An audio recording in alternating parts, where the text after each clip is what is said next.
Welcome in, everybody.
Thank you, Sav. Hi, Lemons.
Oh my God, thank you, Diamante. That was so cute. Hi, Kaylee. Thank you, Ethan.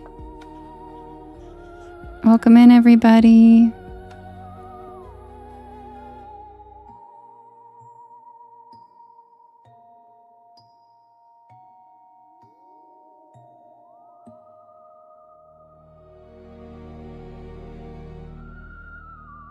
I'm good, Sparkle Tree.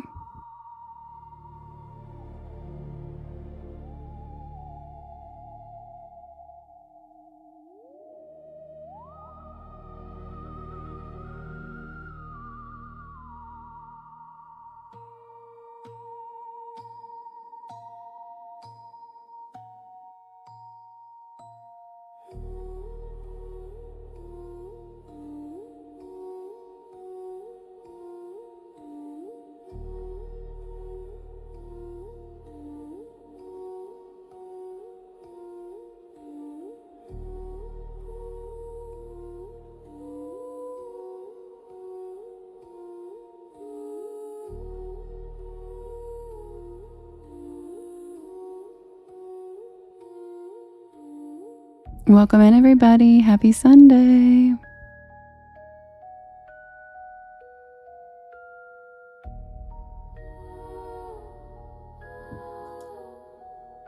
What, CJ?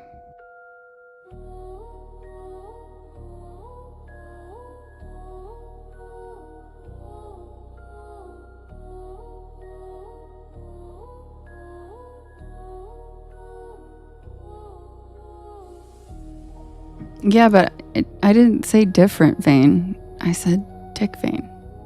That's what it sounds like he says. Yes, Jessica, I'm on every day.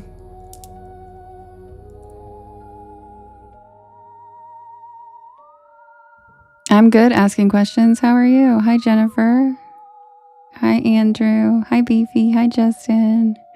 Hi, Vampy. Hi, Glossette. Hi, Ted. Hi, Cherry. Miss ya. How you been? Hi, Bravo. I'm good. Hi, Shy. I miss you too. How are you doing, Kaylee? Where you been?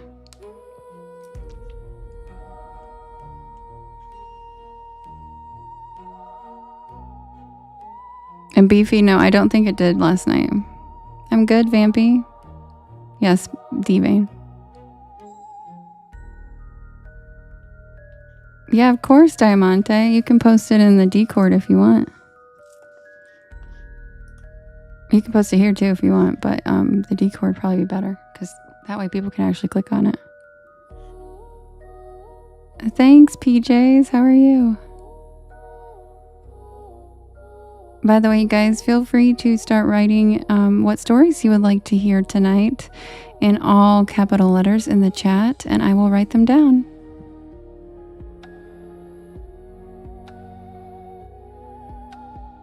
Wait, what, CJ? I'm confused. Hi, Michelle. Did you think it? I don't get what you. I know. I didn't want. Oh, you didn't want to type it. Oh yeah. Okay. I'm glad you didn't actually. But yes, hi Eric. That's what I thought it was. It sounds like it, right? I'm not. It's not just me.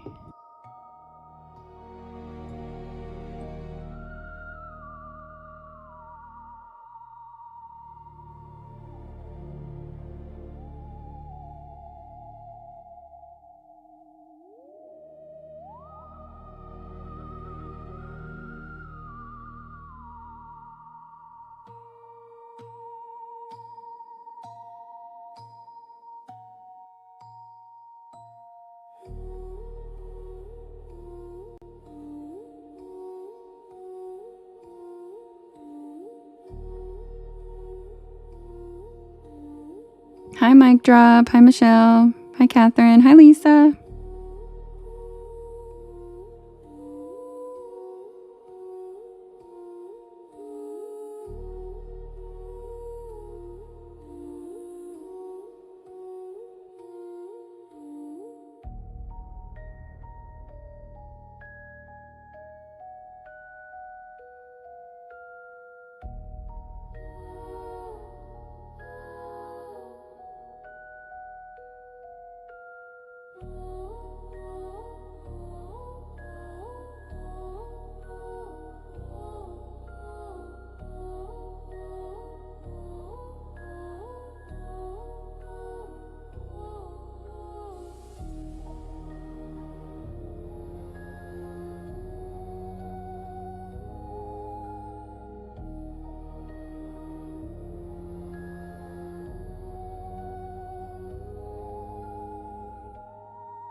That's so cute, Lady Rose.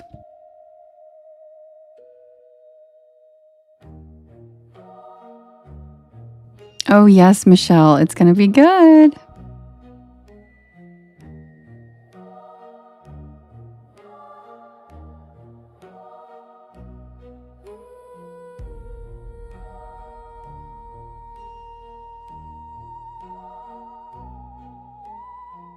Roses, thanks for the follow. Welcome to the porch. Thank you, Mic Drop, for the capybara swimming.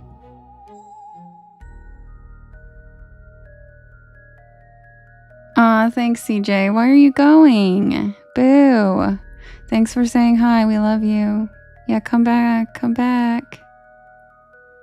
Well, good, Lily, because tomorrow's story is twice as long as the usual stories. It's a doozy.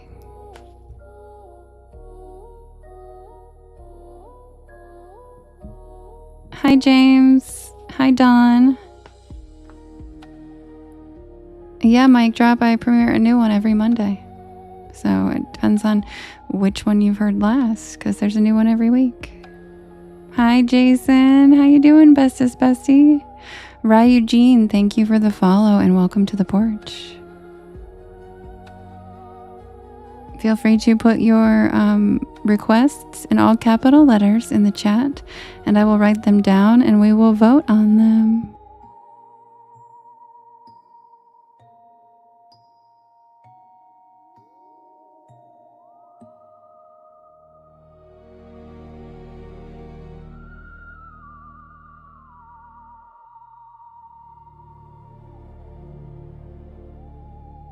By the way, you guys, as Strange, True, and Deadpan, he was just kidding. He's my friend. He's my friend from Tennessee. He was just kidding when he said, "Who's this Devin girl?" He was just kidding. But thanks for answering. You guys are the best.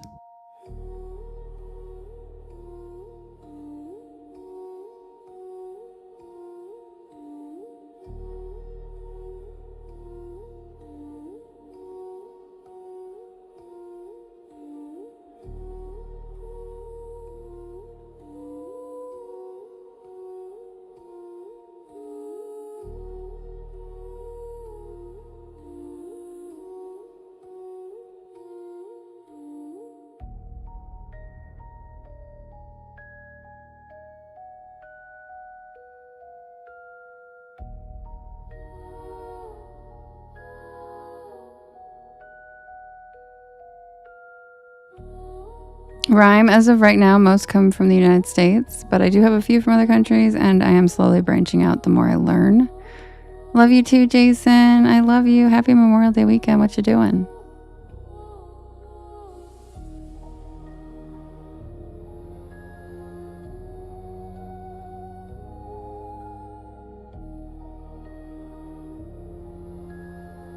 I was just thinking about you, Jason, because my friend took their kids to the Great Wolf Lodge this weekend, and I thought about how you did that. And you're like the first, I had never heard of that until you told me about it.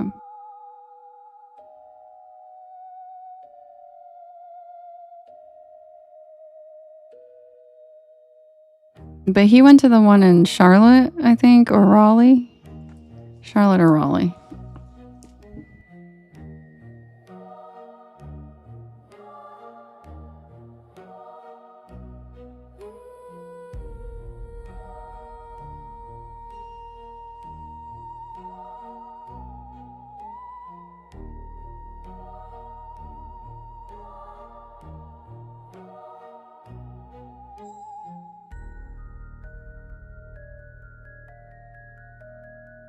Hi, Ducky. How are you? Hi, Tater Tot. Thank you, Deborah. That's so cute.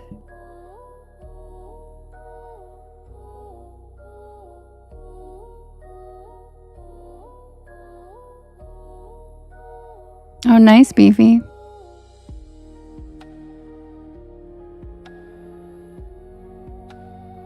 Rachel, thank you. Happy Memorial Day weekend. Those are so pretty. Thanks, girl. Oh my gosh. Thank you. I love those. Those are so beautiful. How you doing, Rachel? You having a good weekend? I miss ya. Hi, Mother V. Thanks, Jason, for the cozy cryptids. No, we haven't found Toot Toot yet. It's been raining mostly all weekend here too, Lauren. Aw, thanks, Annette. I love that guy with the flower, the little capybara with the flower.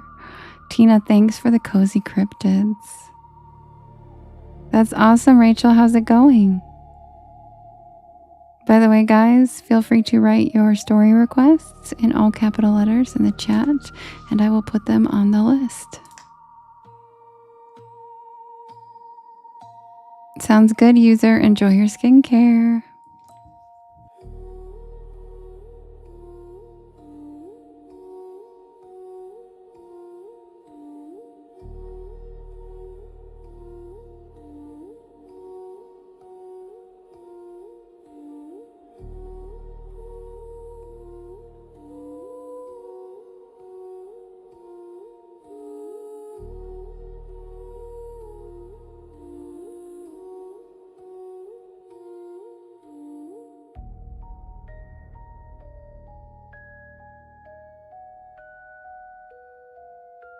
Glossette, to send a heart me, that's how you get access to like the stickers in the chat and all those things. It's like 1 cent or something.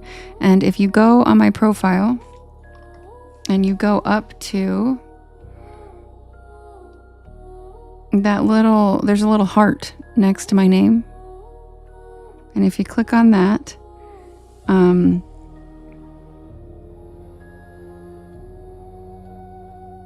it'll let you do it, but you can also go down to the little pink gift box. And where the pink gift box is, if you click on that and you go over to the exclusive button, there's a heart me right there. And the heart me gives you access to the stickers. And daily heart me's really help me a lot because they show TikTok that I have the same people come in every day to see my live. And it shows that it's you guys. It shows that you guys, it's kind of like a check-in. It's just a quick, like, it shows that I have regular people that come to TikTok to see me every night. And it makes TikTok see that there are people that come every night, basically, or every day, you know? Yeah, it's coins. It's like it totals being a third of a cent, a third of a penny or something like that. But yeah, you have to link it with your like PayPal or account or coins or whatever you do, and then but it's like a third of a penny for a heart me or something like that. So it's pretty cheap. It's just kind of going through the process of linking it that's annoying. And thank you guys for all your heart me's once I explained it. You guys are so sweet. Hi Tao. Hi Carrie. Hi Christy. Hi Felicia. And if you guys ever don't know those things, hi Riverman, and are curious, feel free to ask me TikTok stuff like that, and I can help explain to you guys what the terms we use or what that means, you know? Oh, look at that, Lily. Our community just teared up because so many people sent heart me's. Thanks, Witchy Poo, too. Hi, Tao. And I don't really know all of the things, but between all of us in here, somebody will have the answer.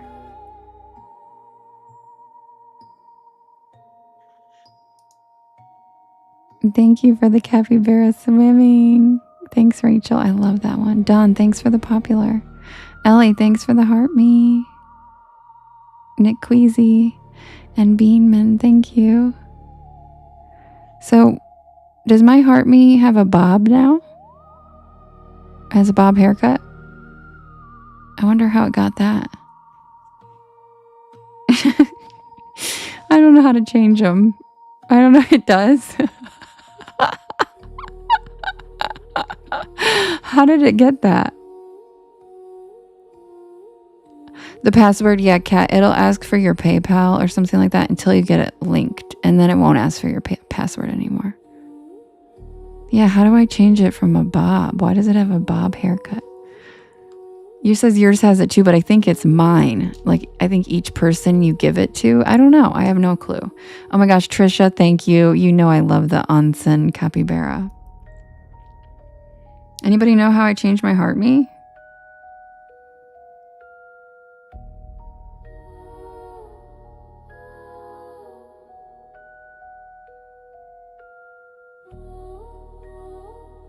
Wait, you guys wrote, wow, thanks for the glam eyes. Thanks for the... Wait, you guys added this stuff? Thanks for the coffee, Deborah. Did you add the coffee, Deborah? I have no idea how this works. This is so cute. If you don't use PayPal, I'm not really sure, Kat. I think you can... That's a good question. I don't really know. I think you can just put a card in, you know, like a debit card or something, like a credit card. Wait, so you guys added this stuff? That's so funny. So you guys changed it, not me. I have no idea how this works. Interesting. Well, cool.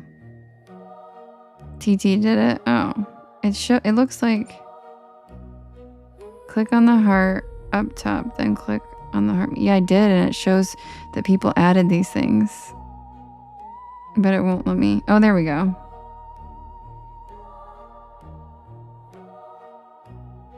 Oh, somebody chose it. Somebody gave it a coffee or a broom. I just want it to have a fan. There we go. Oh, I see. Thank you. You just helped. Oh, wait. I didn't mean to do that. Oopsie.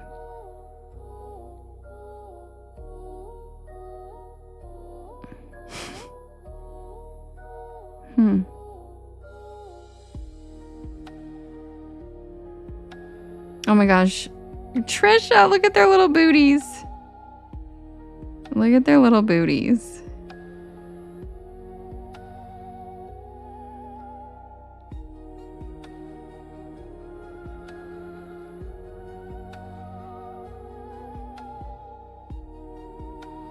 Oh, it says the current item is being protected for 38 more seconds. I can't change it. I get it now.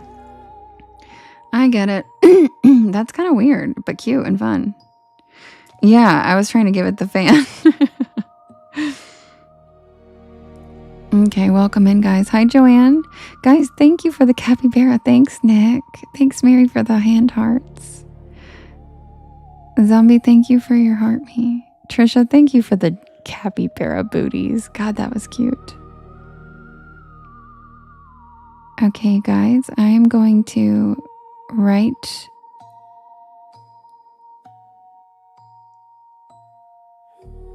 Okay, I'm going to write...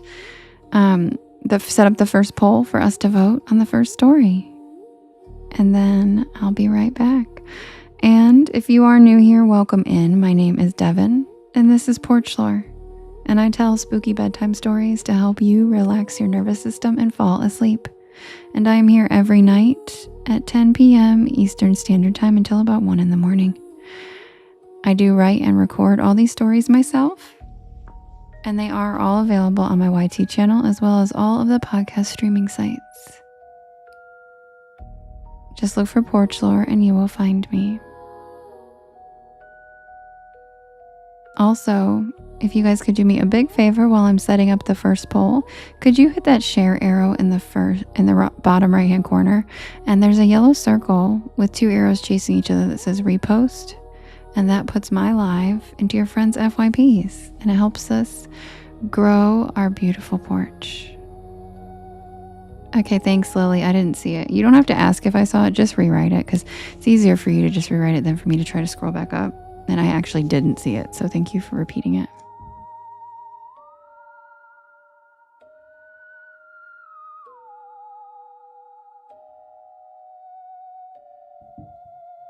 And feel free to share it in your stories, share with your friends.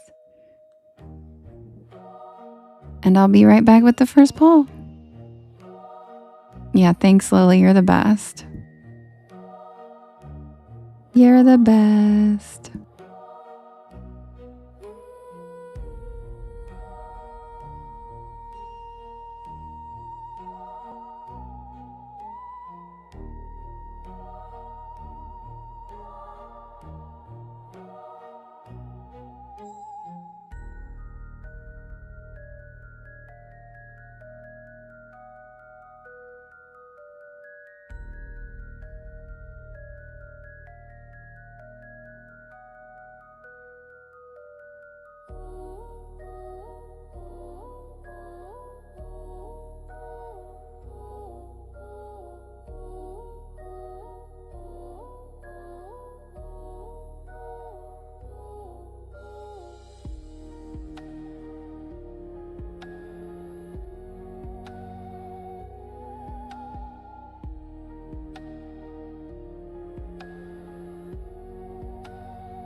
Thank you, Cynthia. Thank you, Sally. Thank you, Leslie. Thank you, Mouskins. Welcome in, guys.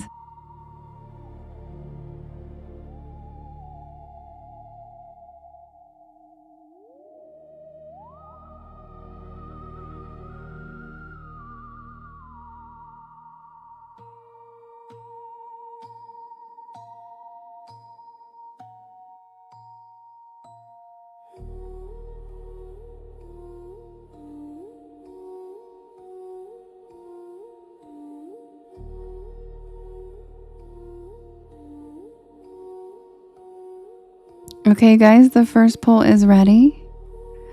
We have, and thank you to everybody who's been reposting and sharing. Thank you for tapping the screen. Helps us get pushed out and helps us grow. All right, we have the last summer carnival. We have Hug and Molly. We have the crawl space. We have the Phantom Ride, which is an Are You Afraid of the Dark reworking. And we have Footprints on the Lake.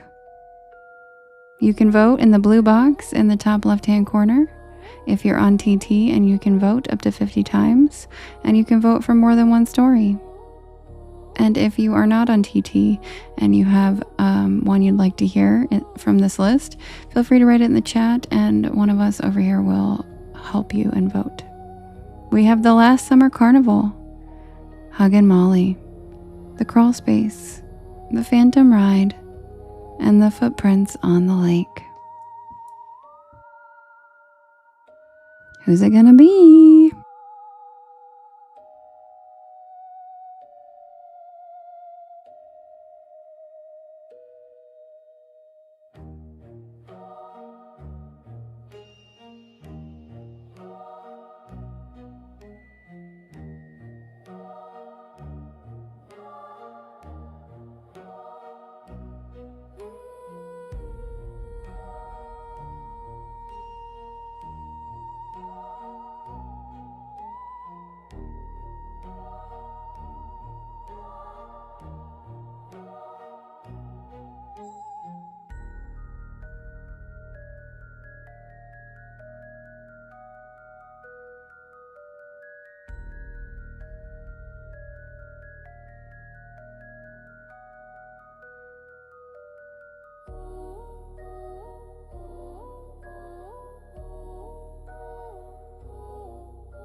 Poor Hug and Molly. Well, mans, we're voting for it right now, so probably after we're done voting.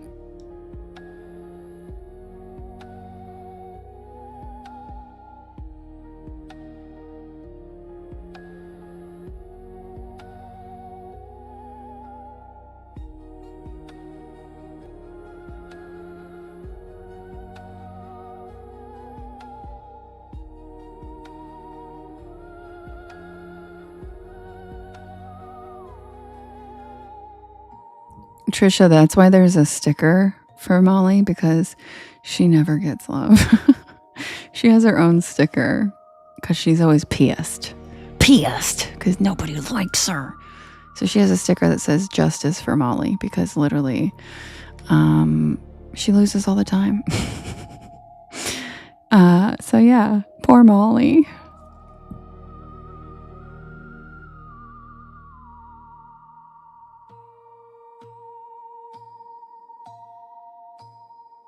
I know, and she's the one handing out free hugs, of all people.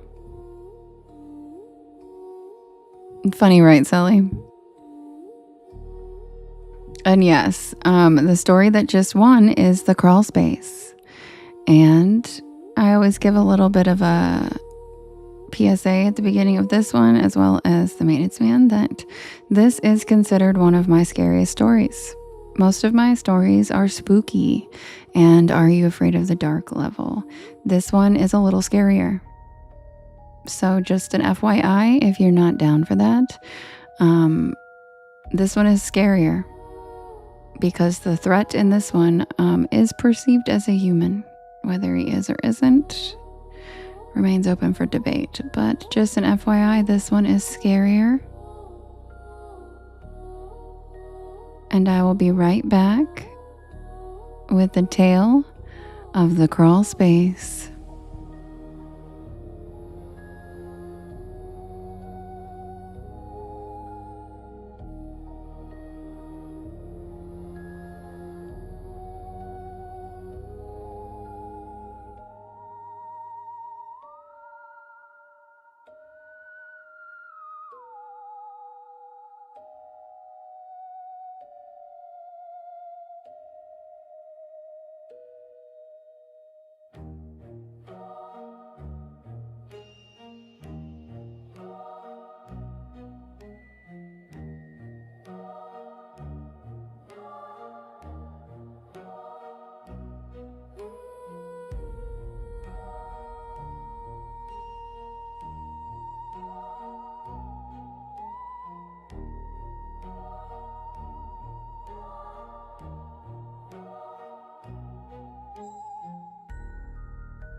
Well, then you're in the right place, Pumpkin. Welcome in.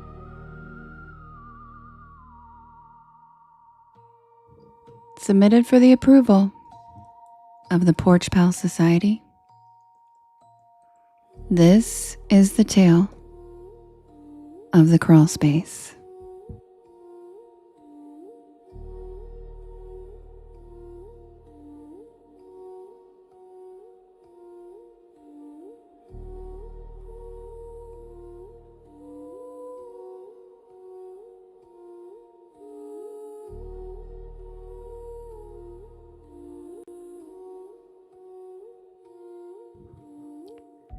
When I was 21, I rented a house in rural Tennessee.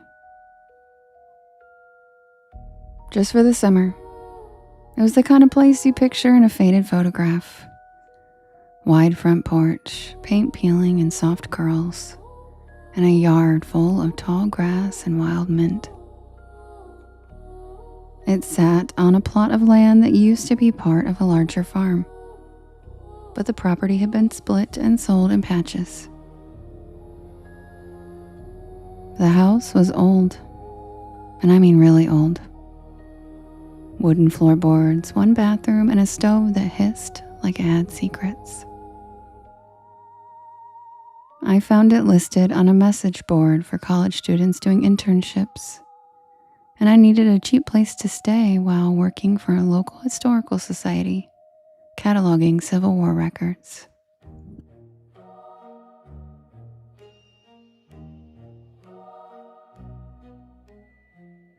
I should have known something was off when the landlord gave me the key in a Walgreens parking lot and told me that he didn't go out there much anymore.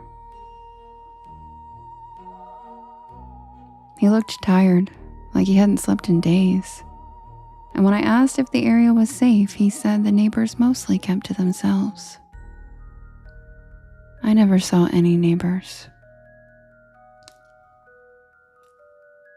The house was secluded, nestled between overgrown hedgerows and thick woods. The air was heavy with humidity, and the chirp of cicadas never stopped. It felt like the kind of place where time hiccuped. There were no streetlights, no mailboxes, just a gravel driveway and silence so thick it buzzed in my ears.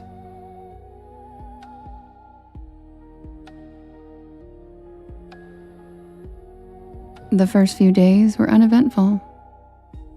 Other than the sheer isolation, I was spending most of my time scanning old documents in the back office of the town's tiny museum and driving back at dusk. And that's when the place started feeling off. Not haunted, not in the way you'd think, just off.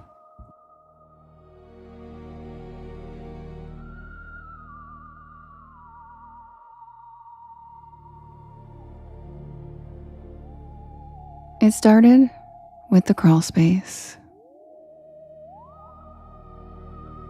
There was a square vent cut into the floor of the hallway near the kitchen.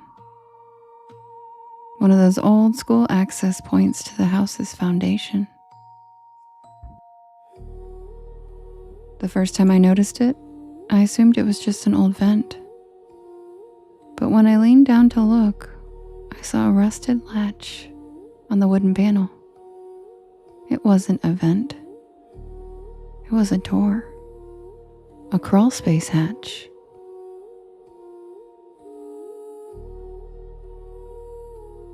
I tried to open it just out of curiosity, but the thing wouldn't budge.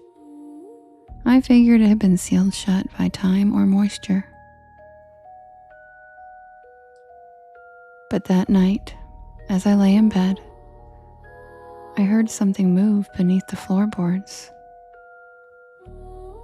It wasn't the usual creaks or groans of an old house settling. This was deliberate, slow, like a dragging motion. A rhythmic scrape, and then a pause, and then another scrape. I convinced myself it was raccoons or maybe a possum. But when I went outside and looked around the foundation, I didn't see any gaps or entry points. Everything was sealed tight. The next night, the scraping came again. Closer this time. The third night, I heard it while I was awake, sitting on the couch, sipping tea, trying to read. The scraping started from the far end of the house near the back bedroom, and then it moved steadily forward, right beneath the floorboards. I held my breath. My eyes were fixed on the crawlspace hatch. It was dead silent for a few seconds, and then I heard it, just once. The creak of the latch. I slept in my car that night. The next morning, I brought a hammer inside and I tried prying open the hatch again. And this time, it lifted. Not easily, but enough that I could slide it back and reveal the square black hole beneath the floor.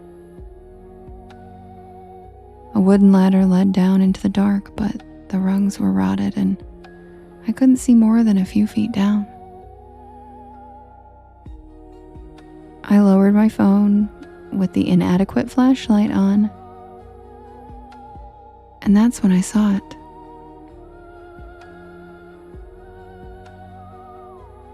There was a mattress down there. A twin-size old stained thing shoved against the dirt wall. Nearby there was a rusted folding chair, an empty gallon jug, and what looked like a crumpled flannel shirt. It was a room. Someone had been living under the house.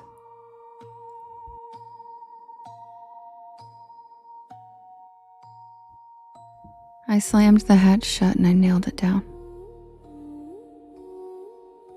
I should have called the police, but the truth is I didn't know what to tell them. There were no signs of forced entry, no threats, nothing technically criminal.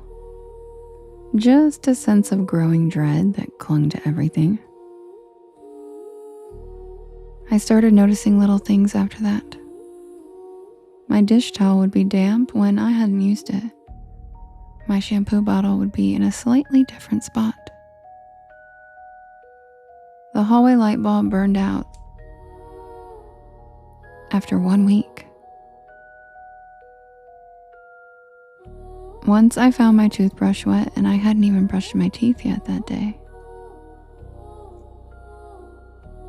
I started locking my bedroom door at night, even though I knew that wouldn't stop someone determined enough.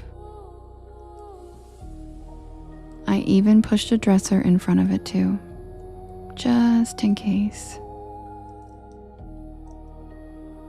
But the scraping didn't stop. It got bolder. One night, I woke up to the sound of something breathing on the other side of the wall. Slow, steady, shallow breaths. Like someone trying not to be heard.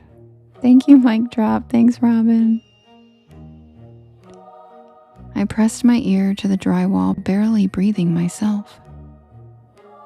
And I could hear it. Faint but unmistakable. Someone was inside the wall. I drove back to town the next morning and I asked my supervisor at the Historical Society if anyone had any records on the old farm property. She looked surprised and said that it had belonged to the Tullis family for generations, but was sold off in pieces in the 1990s. I asked if anyone had ever lived in the house recently, and she said no. It had sat vacant for at least 15 years before I moved in. She even joked that I was brave for staying out there alone.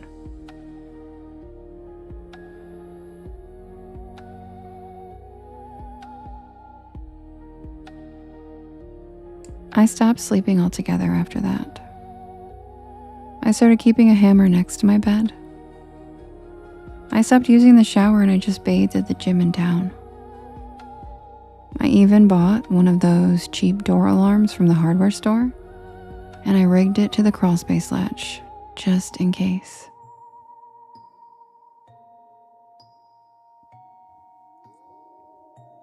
It went off 2 nights later.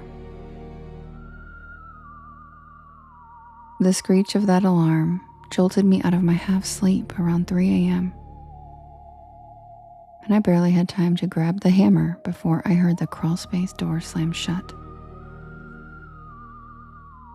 When I got there, the latch was broken off entirely, and there was a smell, musky earth and something like sweat and rotted leaves. I didn't go back to sleep. I sat in the middle of the living room with the hammer clutched in both hands. The next morning, I packed my bags and I left. I didn't care about the rest of the lease. I didn't care about my deposit. I just wanted out of there. But here's the part that still makes my skin crawl.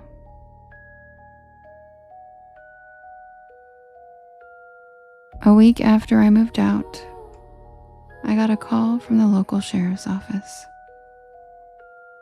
They'd been doing a welfare check on the house after reports of break-ins. When they entered, they found the place trashed. But the worst part was what they found in the crawl space. There was a trap door dug into the dirt, and beneath it, they found a tunnel, hand dug, just wide enough for someone to crawl through. And it led directly beneath the master bedroom.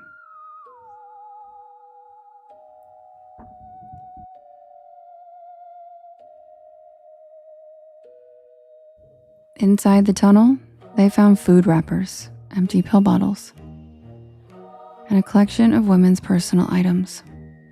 My personal items. Lipstick, socks, even a single earring that I thought I had lost. The tunnel had been active.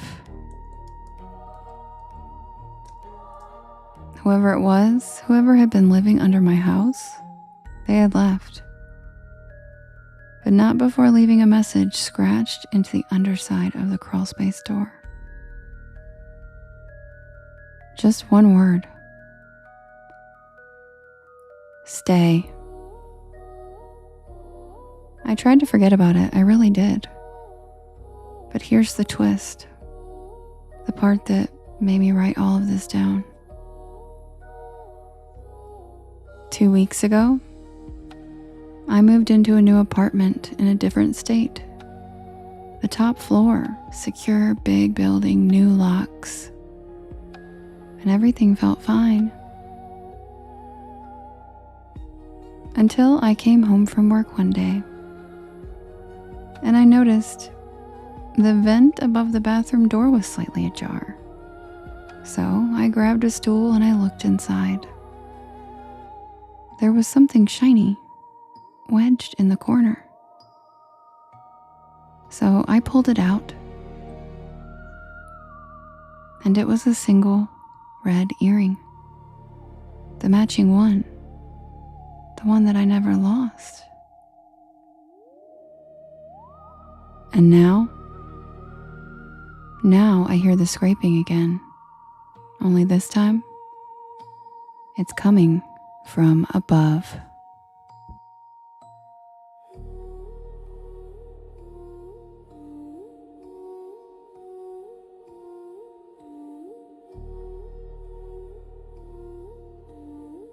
And that's the tale of the crawl space. Manoa said burn it all down.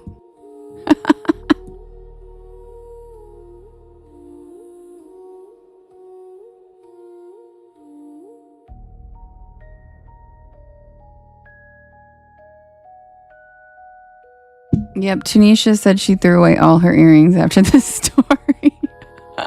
She said, well, just threw away all my earrings.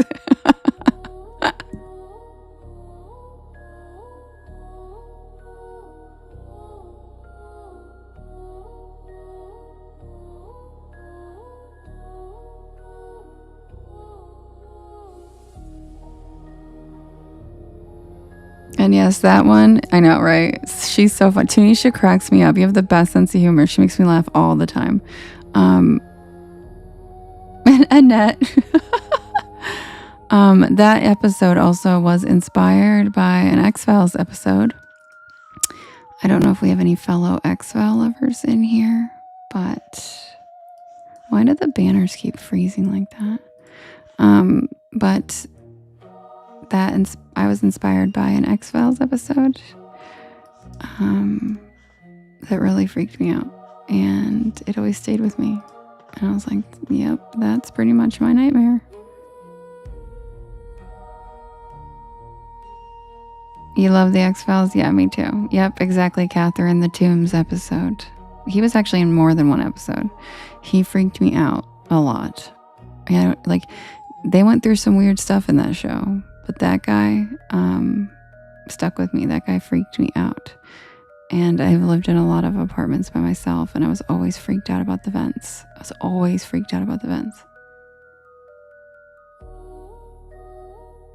It really is, Deborah. That's why I said it's one of my scarier stories, because this one involves, like, we don't even know if he's, I mean, Toombs was not a human, but, well, he was, but kind of not, but.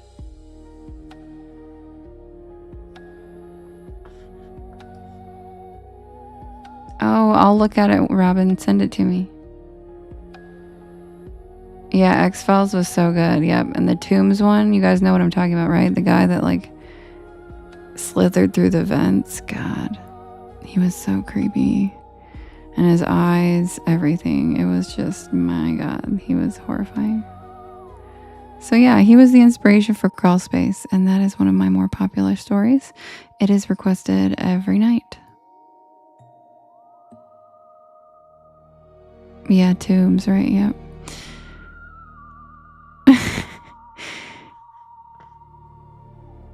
You know, right now, someone has a creepy person living in their walls. Cat, Glinda said, walking around now all the vents.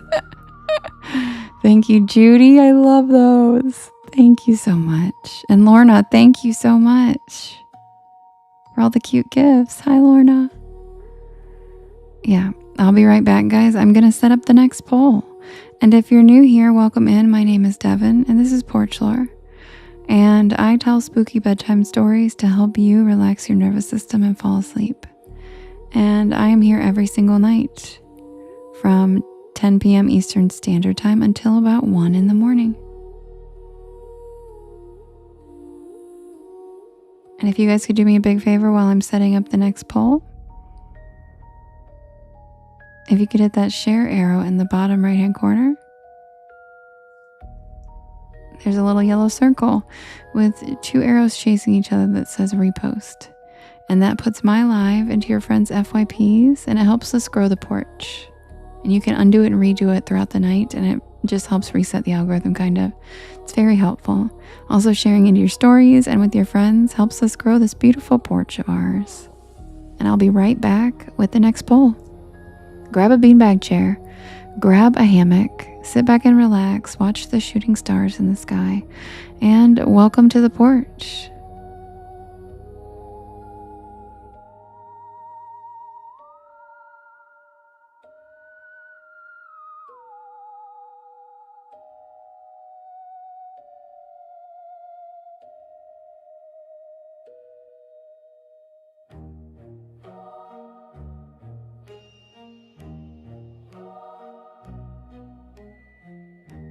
Y'all, I use a different phone to set up the polls because it wasn't working on Studio for so long. And I accidentally just swiped out of my live, and I just saw a cat doing a battle with someone. I'm not even kidding. It was a cat battling someone.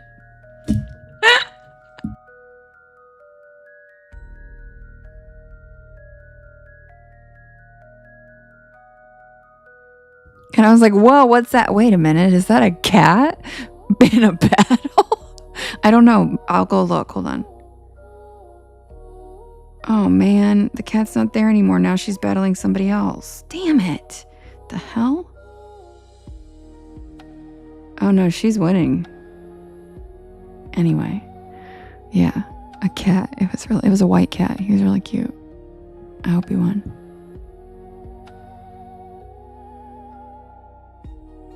Jay, I don't have the Hope Diamond one available for lives yet. I could do it, but I do have some of the Unexplained series available.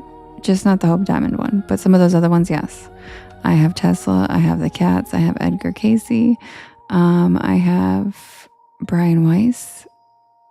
I think those are the ones. Also, there's a full story list of all of the stories I have available for lives on my Discord. If you guys want to check it out, I post it whenever you guys ask. It's in the Discord and it's every single story.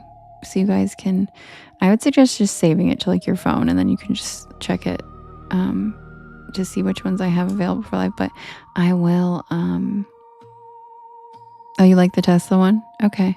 I will do the Hope Diamond one because you're not the only person that's asked for that one. So I'll have to remember to put that over on my, because I just have to transcribe it over to my teleprompter I use for TikTok, and I have to just make a vertical background of it. You know what I mean? So it's just like, I just don't have it ready, but I can do it.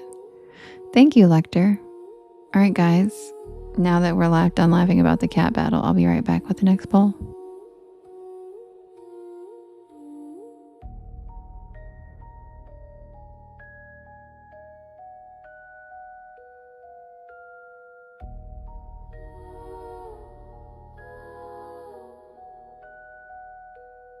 And you know what? I'm not a battler. I don't do battles, but I'll tell you, I think the only way they'd ever get me to do a battle is if I could battle cats.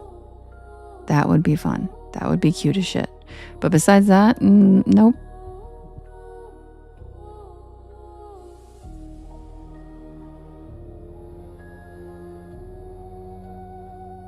Thank you, Jay. I really appreciate it because those are like my favorite story. I put a lot of work into the Unexplained series. So thank you so much for asking about those because those are my babies and I really appreciate it. Thank you, Echo. Welcome in, cutie. And Akaro, hi. Thank you so much for the populars.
Okay, guys. Hi, Spooky. Welcome in from Washington. I'm glad you're here. All right. My name is Devin. Welcome in. All right, guys. The next poll is ready, and we have the Mothman versus the Yule Hunger versus the Melonheads versus the Phantom Ride versus Whistler's Hollow. You guys can vote if you're on TT in the top left-hand corner. There's a blue box. And you can vote up to 50 times. And you can vote for more than one story. And we have the Mothman, the Yule Hunger, the Melonheads, the Phantom Ride, which is an Are You Afraid of the Dark reworking, and the Whistler's Hollow. Who's it gonna be?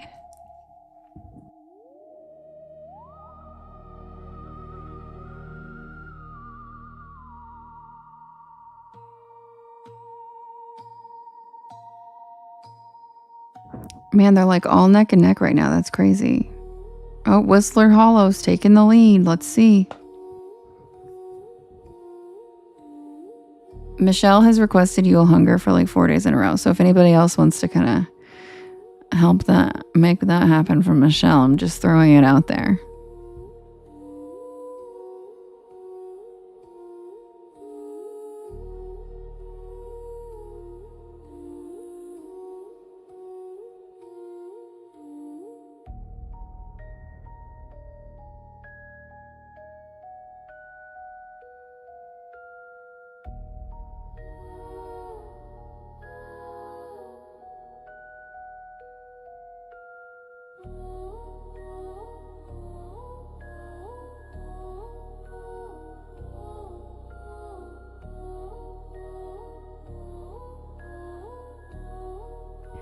Yule Hunger has taken the lead, but Whistler's Hollow and Phantom Ride really took off. You're right, they did. They took right off. And then we've got the Mothman was hanging in for a second.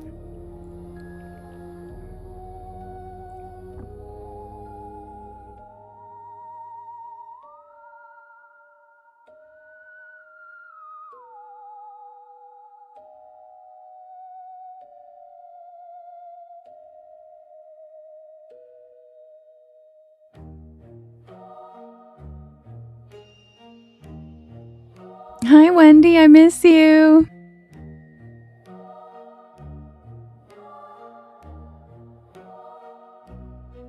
All right, you guys. And the winner is the Yule Hunger. Michelle finally gets her story. Yeah. Aw, I was like, I have to say something because Michelle, you have asked for that story every night for almost a week. And you've just been so patient and sweet. And like, you just always make me laugh and smile. And I was like, you know what? I have to mention it. I have to, like, because every night it only has like 50 votes, which is all Michelle. And I'm like, dude, come on, you guys. Because I don't tell it very often either. Okay, Echo, I'll put the cat story on the next poll because somebody else just asked for it too. And yeah, Yule Hunger is a good one. I don't read it that often. So this is for you, Michelle. You're such a lovely person and a wonderful supporter and one of the best porch pals we have. So this is for Michelle. Be right back with the tale of the Yule Hunger.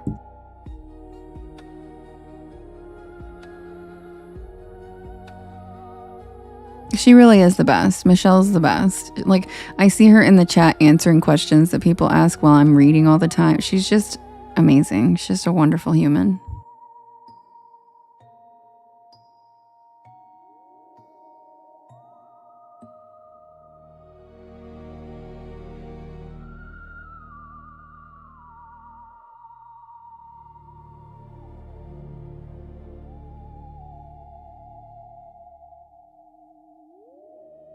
I mean it, Michelle. I love you. Like, I miss it when you're not here. I love your funny little quips. And like, I just love when you're here.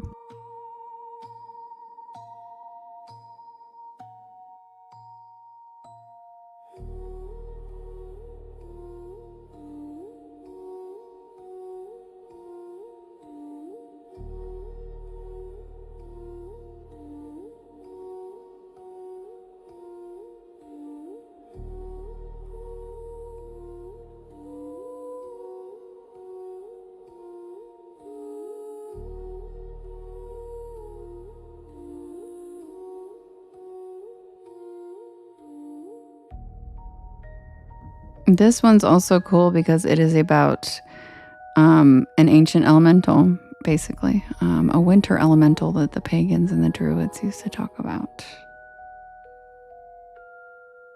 So it is a winter story, but it's a good one.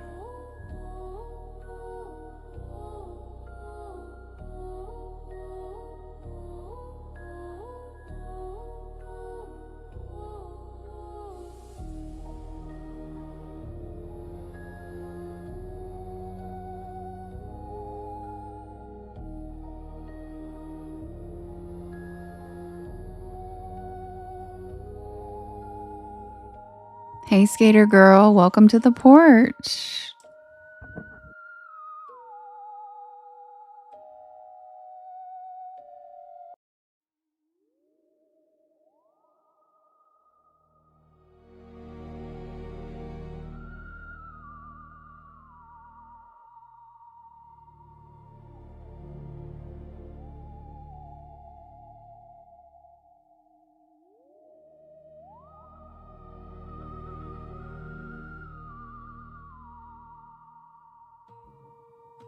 Submitted for the approval of the Porch Pal Society. This is the tale of the Yule Hunger.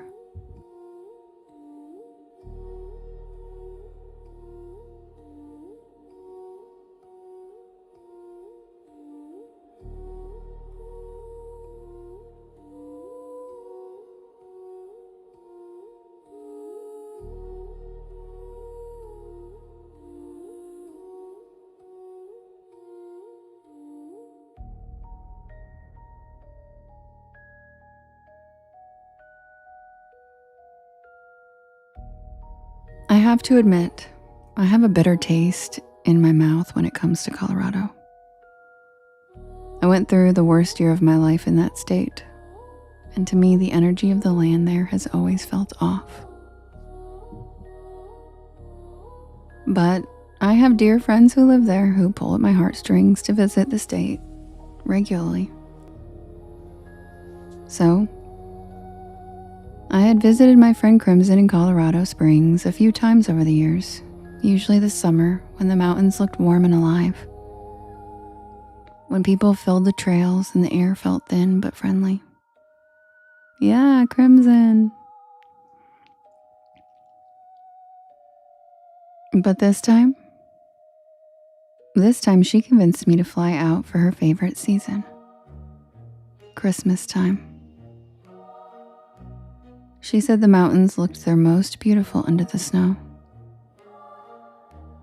She said the cold brought out the life in the city. And she said she wanted to show me something tied to the land in a way that tourists would never understand.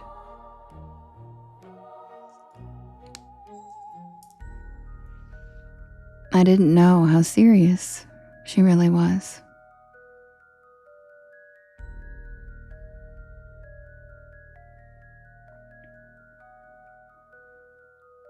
Snow was already falling hard when I arrived. Colorado seemed smothered by it.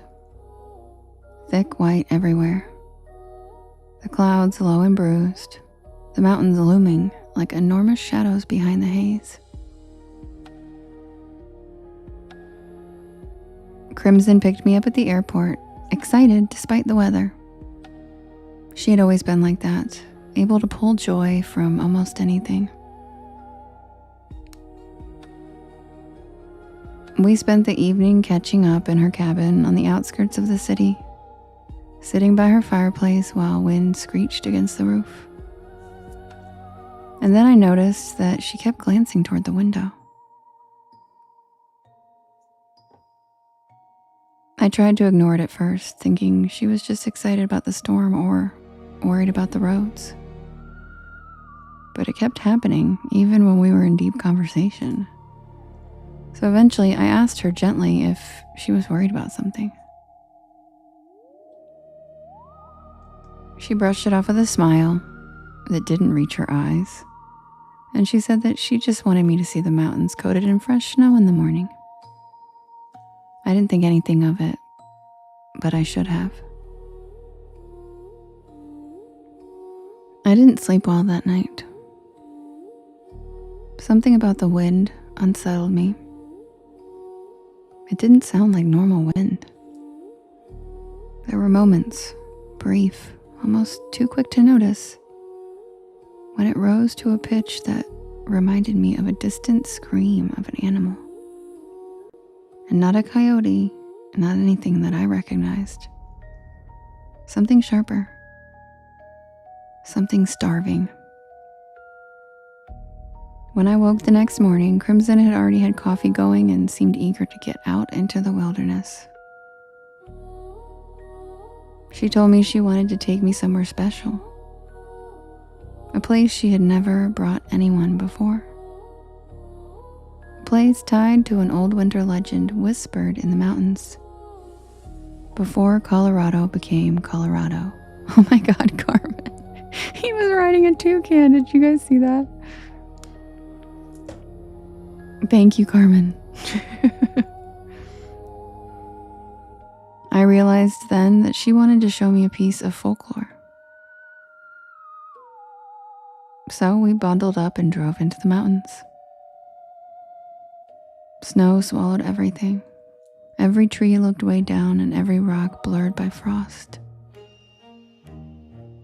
The wind stung my skin, and the world looked emptied of sound except for the crunch of our boots and the soft sigh of snowflakes landing on our hoods. We followed a trail Crimson knew by heart, weaving through pines until we came to an overlook where the land dipped into a deep, narrow valley. Good night, Vampy. Love you. Sweet dreams. I saw it then. A small abandoned settlement tucked between the trees. Maybe a dozen structures. Some collapsed entirely, some sagging. The roofs were broken and the doors were missing, and snow had filled the interiors with white drifts. I asked Crimson when she discovered this place, and she told me she'd known about it her whole life. It had been there since the 1800s. A failed mining town that barely lasted 2 winters. She told me the snowstorms were unforgiving and that people starved. Some died trying to reach civilization, while some died inside their cabins waiting for spring that never came. But then, she told me something more unsettling. That the locals believed the town didn't fail because of the cold. They believed something walking the valley during winter, something older than the settlers, older than the tribes, something that appeared only when the land was starved, and they called it the Yule Hunger.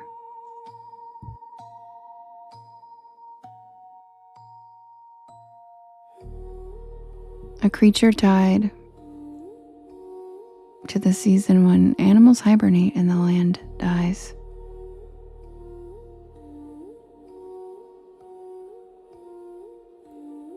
Some said it was the spirit of famine. Others said it was a predator that hunted humans only when the snow made them slow and weak. The stories varied, but they all agreed on one thing.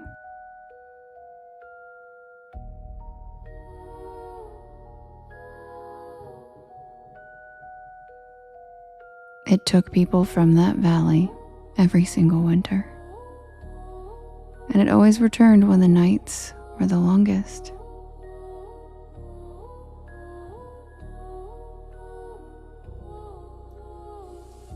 Now, as some of you may know, I am a powerful intuitive. So Crimson said she had wanted me to feel the atmosphere of the place. She wanted me to see if the mountains held memory. She wanted me to sense the history in the silence. I didn't tell her that I had already felt something there. Something hungry. We walked to the settlement slowly, weaving between the skeletal cabins. Inside one, snow covered a rusted stove. Another held pieces of furniture worn smooth by time, half sunk into snowdrifts. A collapsed barn held only shadows and a soft drip of melting icicles. Everything felt preserved by the cold itself, as if the mountain refused to let the memory decay. It was in the largest cabin, the one with the half-intact roof, where I felt something shift. Crimson had wandered ahead, brushing snow off a windowsill, and I stepped inside behind her and I felt the air was colder there. The hair on the back of my neck stood up. I stepped back outside to get air, and Crimson followed, looking concerned. She asked if I was okay, and I told her that I just needed a moment.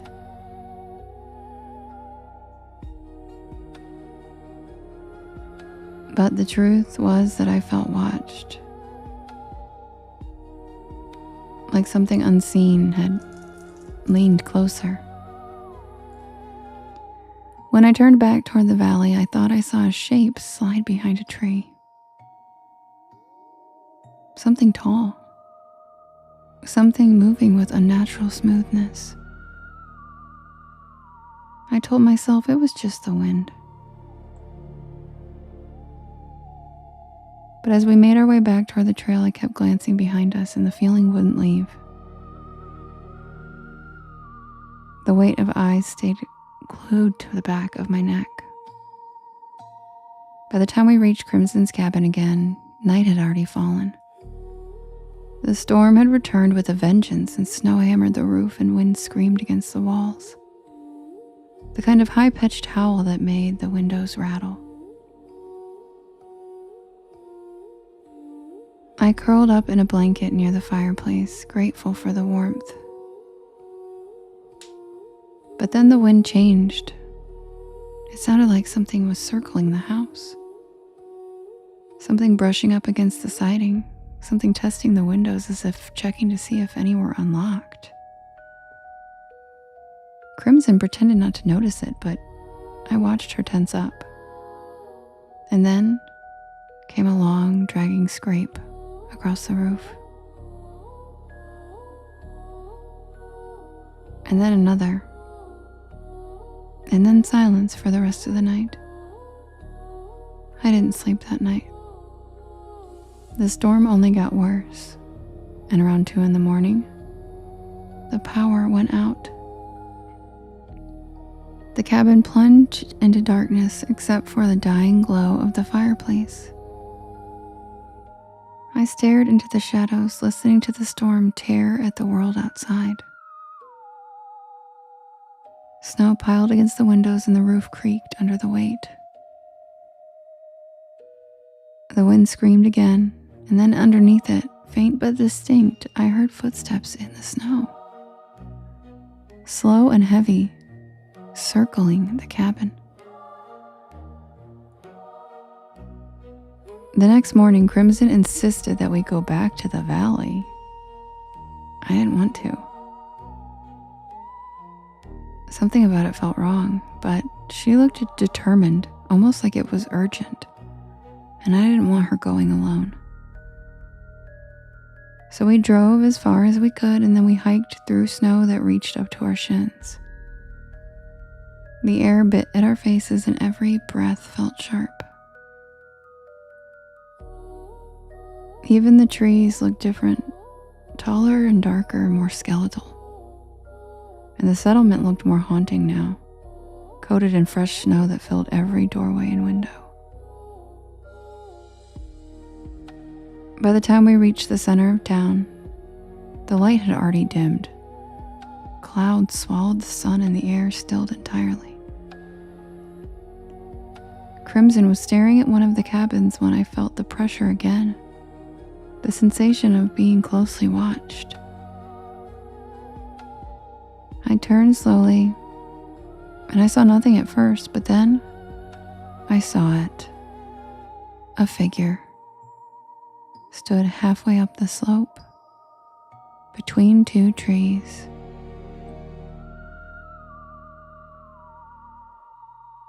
Its body was tall, thin, elongated.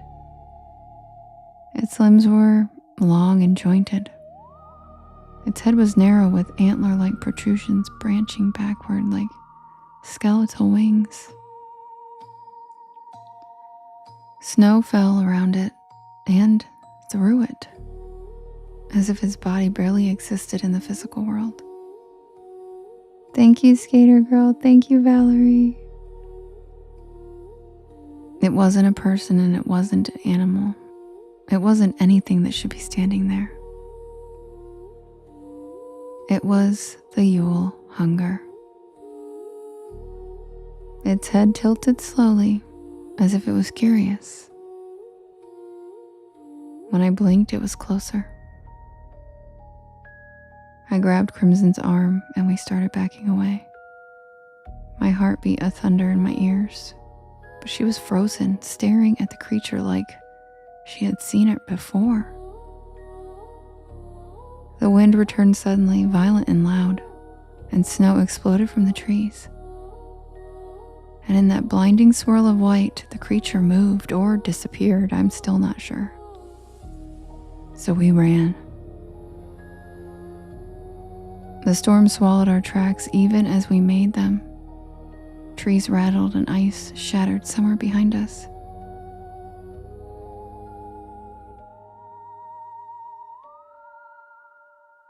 Something moved through the snow with impossible speed, fast, but not loud, like it glided above the ground.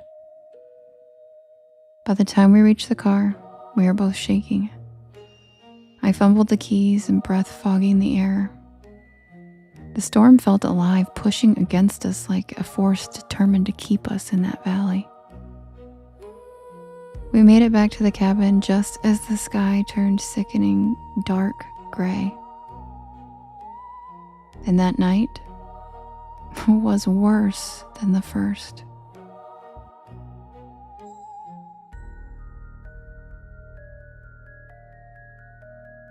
The storm wasn't just wind, and it wasn't just snow.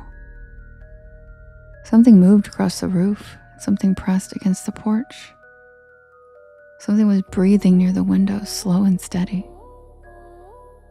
Crimson sat across from me, wrapped in a blanket, staring at the fireplace. She looked terrified, and I asked her what she knew about the legend, like actually knew. And that's when she finally told me.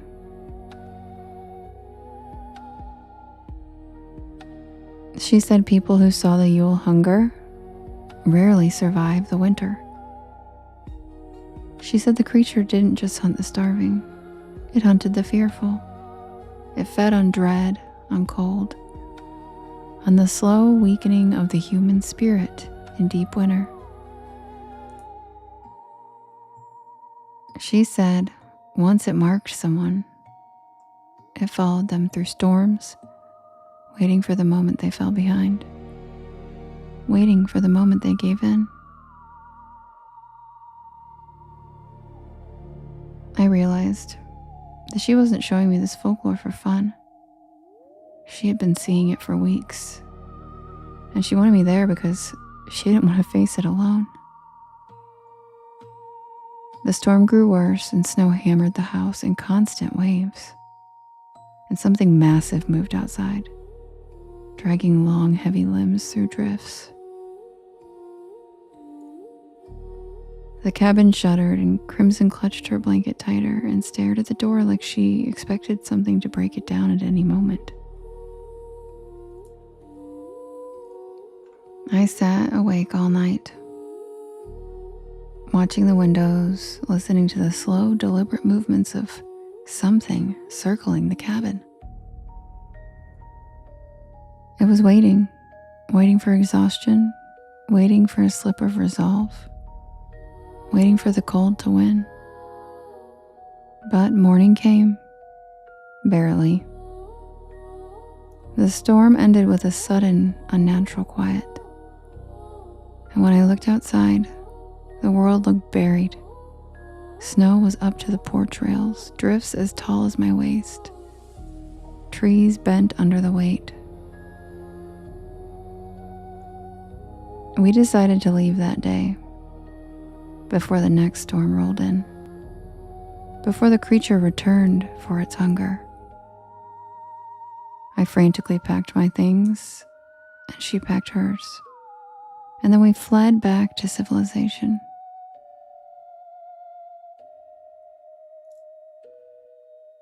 Back to the crowded streets, the headlights, and the human warmth. And we didn't talk about the creature again. I flew home the next morning. I thought maybe the distance would help. I thought the creature belonged to that valley, but I was wrong. Because last night I heard something outside my own window. Something brushing the siding, something circling the house. And then just before sunrise, something tapped on the glass, slow and deliberately. Like it was reminding me that winter follows everywhere. And Crimson called me and said that she hadn't slept well at all. She saw something tall standing in the tree line behind her cabin at dawn.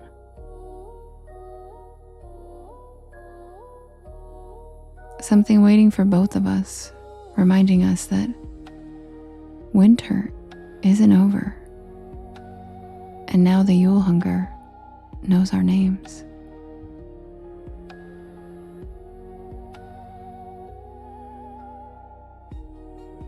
And that's the tale of the Yule hunger.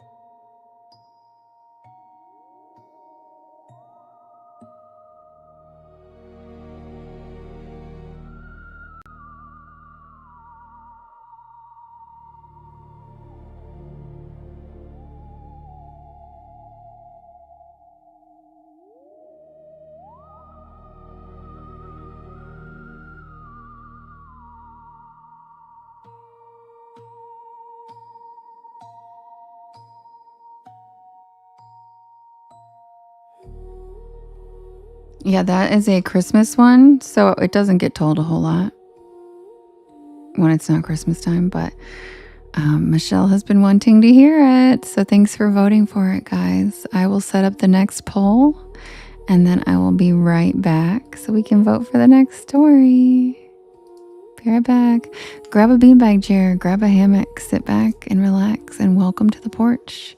And if you guys would do me a big favor, if you could hit that share arrow in the bottom right hand corner, there is a yellow circle with 2 arrows chasing each other that says repost.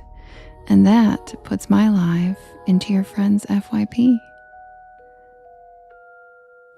And it helps us grow out this beautiful porch. And I have a Krampus one actually already, Kat.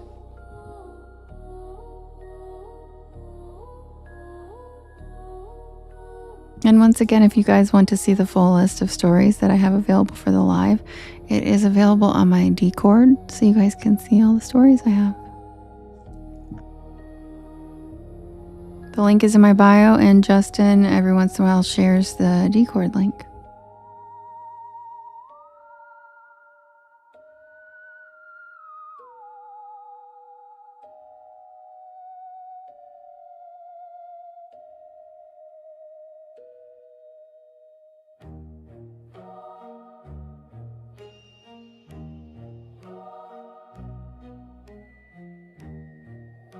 Hi, Kim.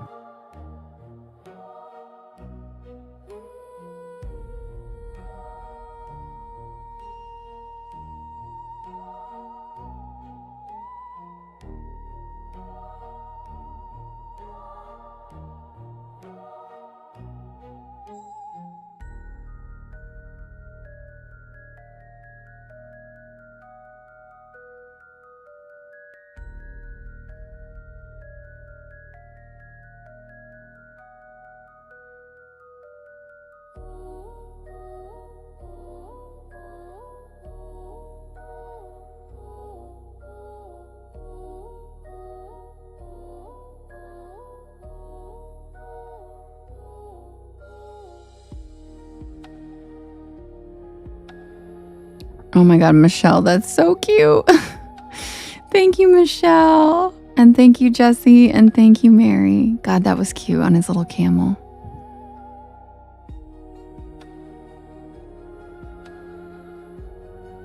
Jeff, if you want to avoid that happening again, go to my live through my profile instead of through your feed, because the feed is a swipe through thing and you can just swipe into another live. If you go through my profile, you can't swipe out. You can't swipe into anything else. It's just you're there. So when it ends, it just turns into a black screen.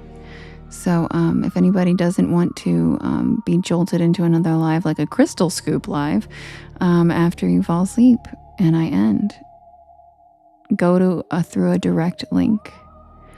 And because when you go in through the feed, it's a feed. So it's going to keep pushing you through anything in that feed that anybody else you follow's life.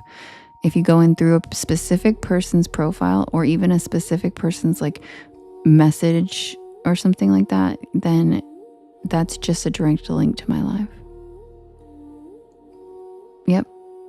So, yeah, unless you want to stumble across a battling cat. That's right, Justin. So just an FYI, that's how you avoid that happening. And then you don't have to worry about it anymore.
Okay, guys, the next poll is ready. We have the Deer Woman of Oklahoma. We have the Fresno Nightcrawlers. We have the White Witch of Rose Hall.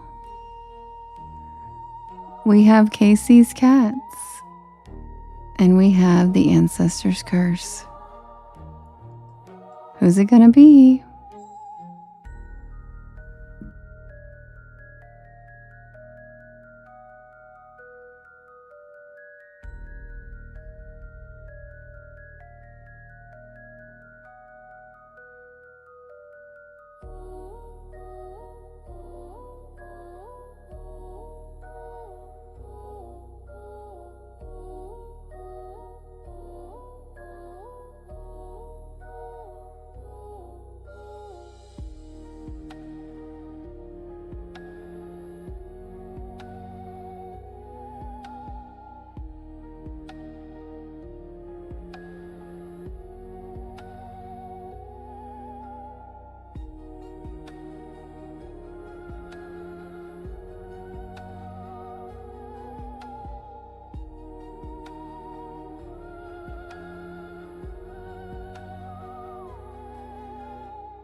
Hi, First Light. I miss you so much. We've missed you so much.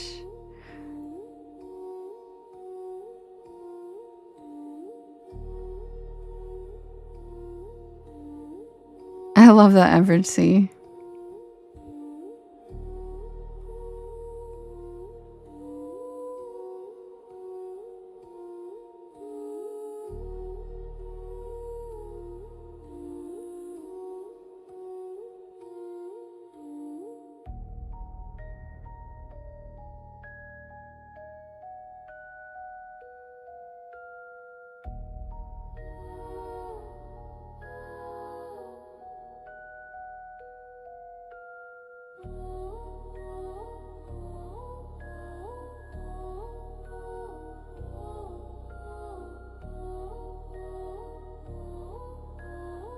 All right, you guys, and Casey's Cats is the winner.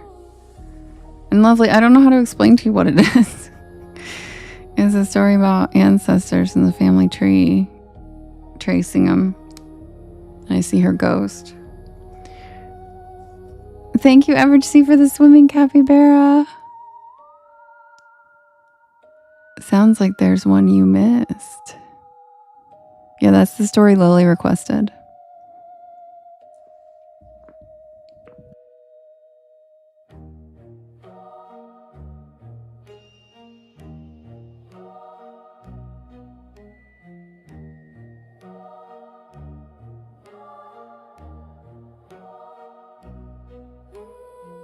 All right, you guys, the winner is Casey's Cats. So I will be right back. I'm just going to pull up that background and that script, and then I'll be right back.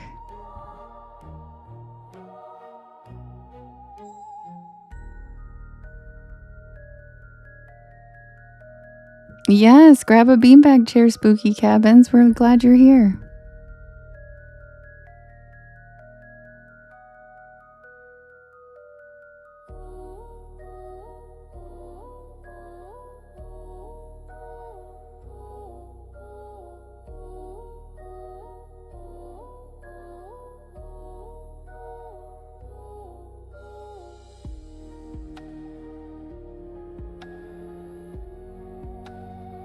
Aqua asked if Casey's Cats was battling it out.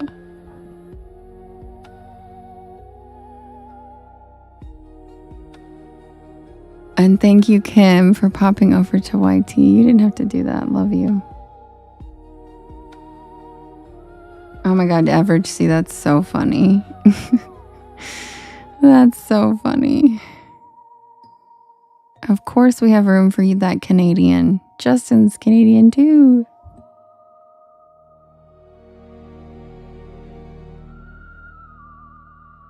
By the way, you guys, the story that premieres tomorrow is 26 minutes long, 25 minutes. It depends because I have the intro and outro on there. So once that's removed, it's like almost 30-minute story. And you guys told me not to shorten it, so I didn't. And it's really good. It's really, really good. Really good. There's no limit to Canadians. Yep, I didn't shorten it, you guys. So we're going to have a long one in the mix. But it's good. And it features a lot of the spooky pookies. And they all have really similar names that are hard to pronounce. And Lovely and I were laughing about it today because I'm going to sound like Dr. Seuss, she said. Because their names are Ayana, Elena, Alicia, April, Yaya. Like they all sound the same. Ayana, Alicia, Elena. Yeah. So it's they're all with A's. It's really wild. So thank you for the follow, Jalexa. Welcome to the porch. All right, you guys, I'll be right back. Yeah, Lily, I will. I'll be right back. Thank you, Jess, for the cozy cryptids. I appreciate you. And Sherry, thank you for the swimming capybaras.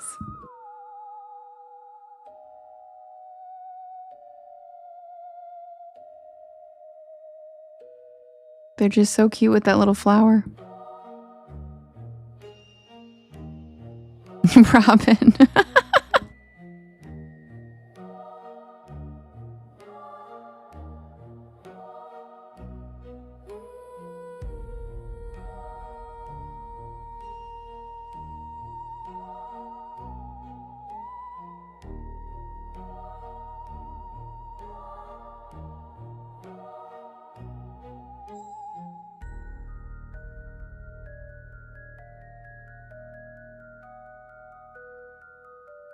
Me too, Kim. I'm so excited.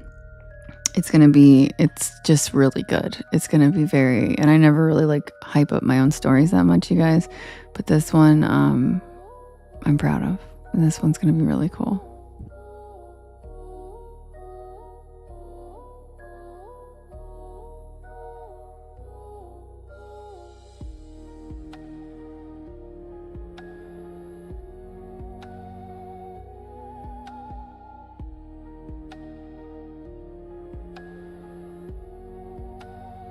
I forgot to put the porch up for the next poll. Sorry, you guys.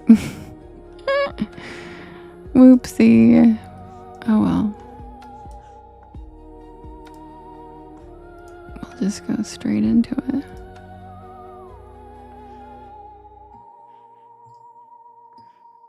Alright, so if you are new here, welcome in. My name is Devin, and I tell spooky bedtime stories to help you relax your nervous system and fall asleep. I do tell spooky bedtime stories, but every once in a while,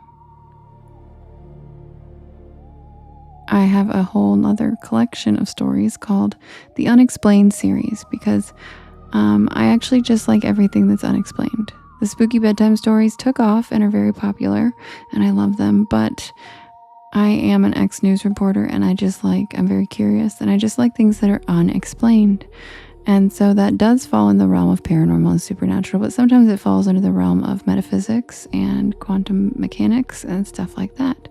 So I have a series called the Unexplained series, which dives into more unexplained concepts that I believe are true. So this is one of those stories. I don't tell them a lot because they are super long and they're not scary, and people come in expecting scary, and but this is, I'll be right back with a quick swig, and then we will be right back with, Don just said, is this one scary? See, I'll be right back with the tale of Casey's cats.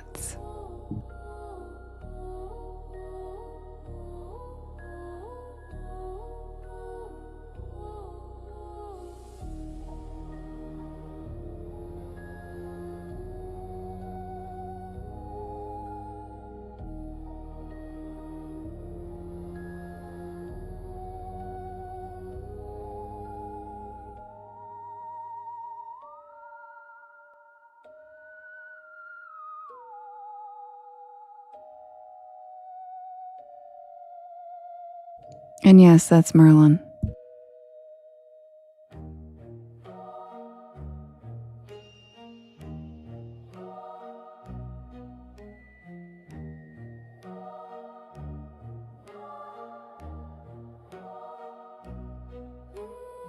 Yes, Hunter.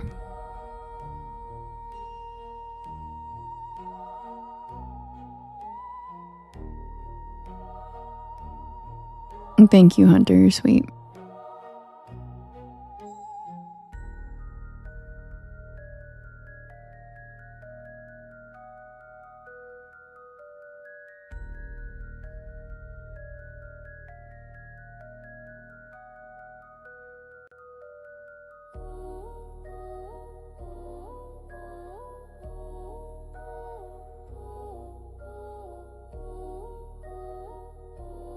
Thank you, Michelle, for the paw scratch. And Spooky Cabins, thank you for the thumbs up and the cozy cryptids. Jess said you could read the directions on a shampoo bottle and I'd still love it.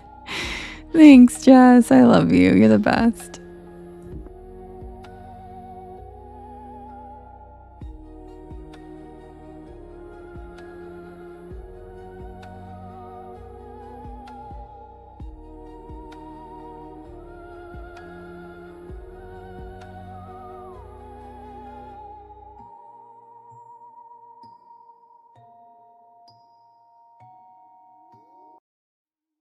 Thank you, Lorna.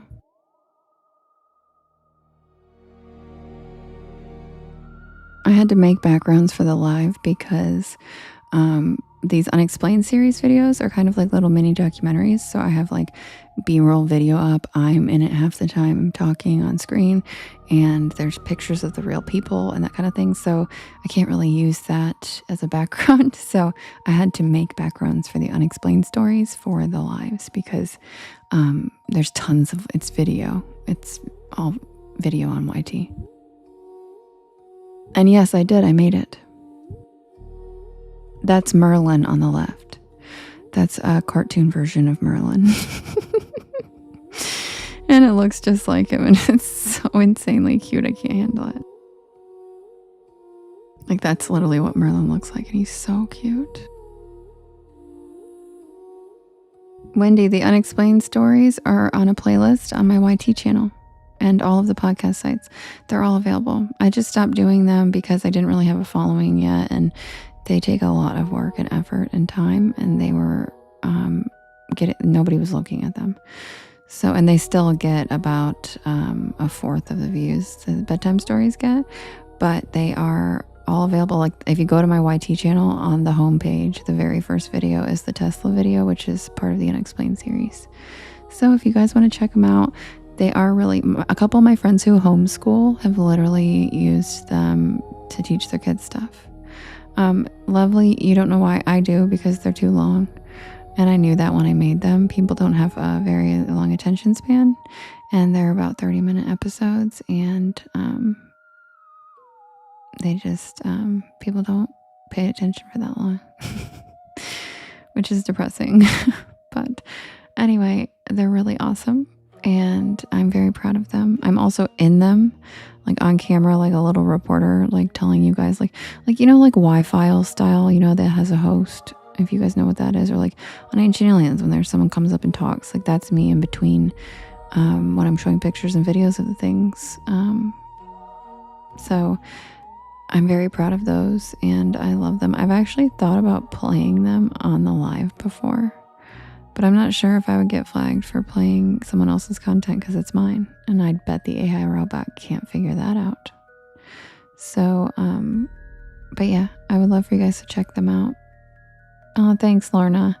They're my favorite ones. I love the bedtime stories, but the unexplained ones are really thought-provoking, and I think they bring up things that I would like people to think about or to ponder. You know, I think it's more of a passion project, you know, but I'll be right back. Quick swig.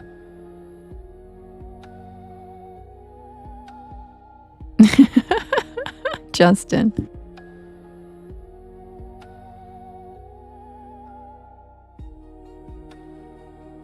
Aw, thanks, Michelle. That's so kind. You said they keep your interest. Thanks. I really appreciate it.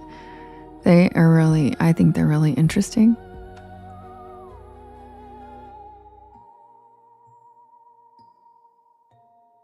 I know, spooky, scary, Sherry. You would think. I don't know. We could try. That's a good point. We could try.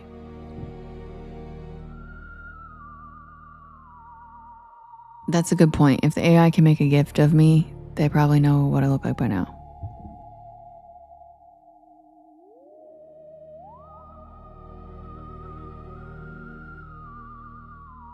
Oh, thank you, Mary. I appreciate seeing so many of you guys say you like the unexplained ones. I really appreciate it.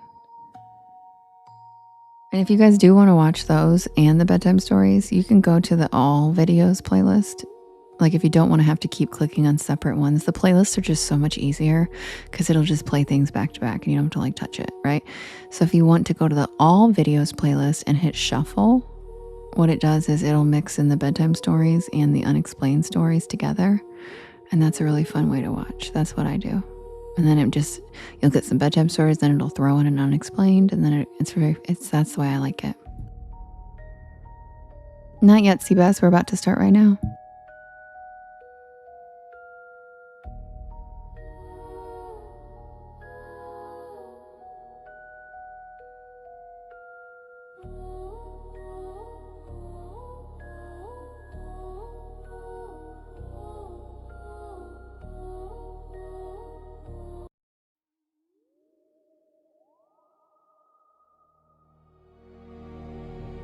Submitted for the approval of the Porch Pal Society. This is the tale of Casey's cats.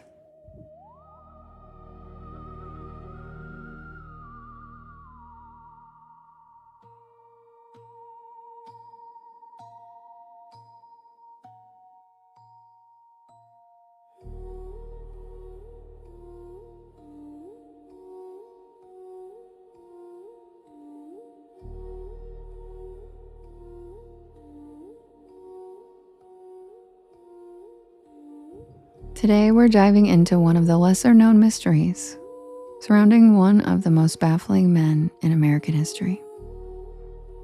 And his name was Edgar Casey.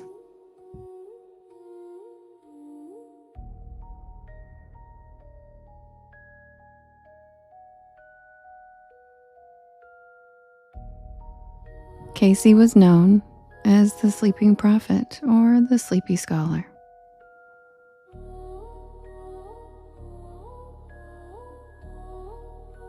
He entered self-induced trances where he'd diagnose illnesses, recommend treatments, and speak in elaborate detail on reincarnation, Atlantis, the Akashic Record, and yes, cats.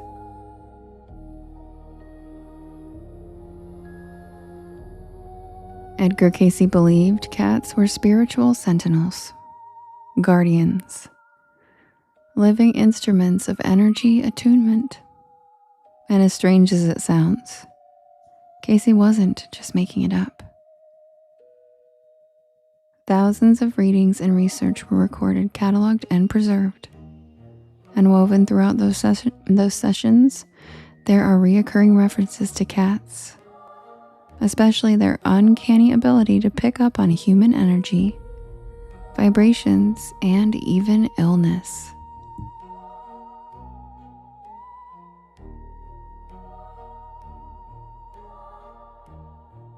Over the course of his life, he delivered more than 14,000 such readings,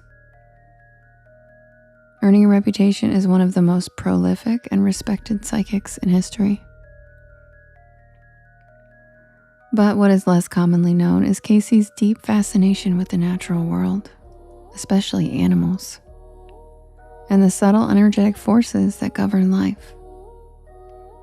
And among all creatures, it was the cat that captured his special attention. To Casey, cats were not mere pets or hunters.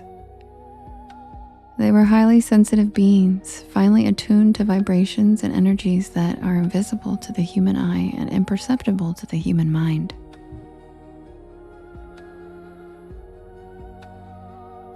At the heart of Casey's worldview lies a radical idea that the universe is a vast sea of energy, an intricate web of vibrational frequencies connecting all living things. This energy is constantly in motion, flowing through physical matter and spiritual realms alike.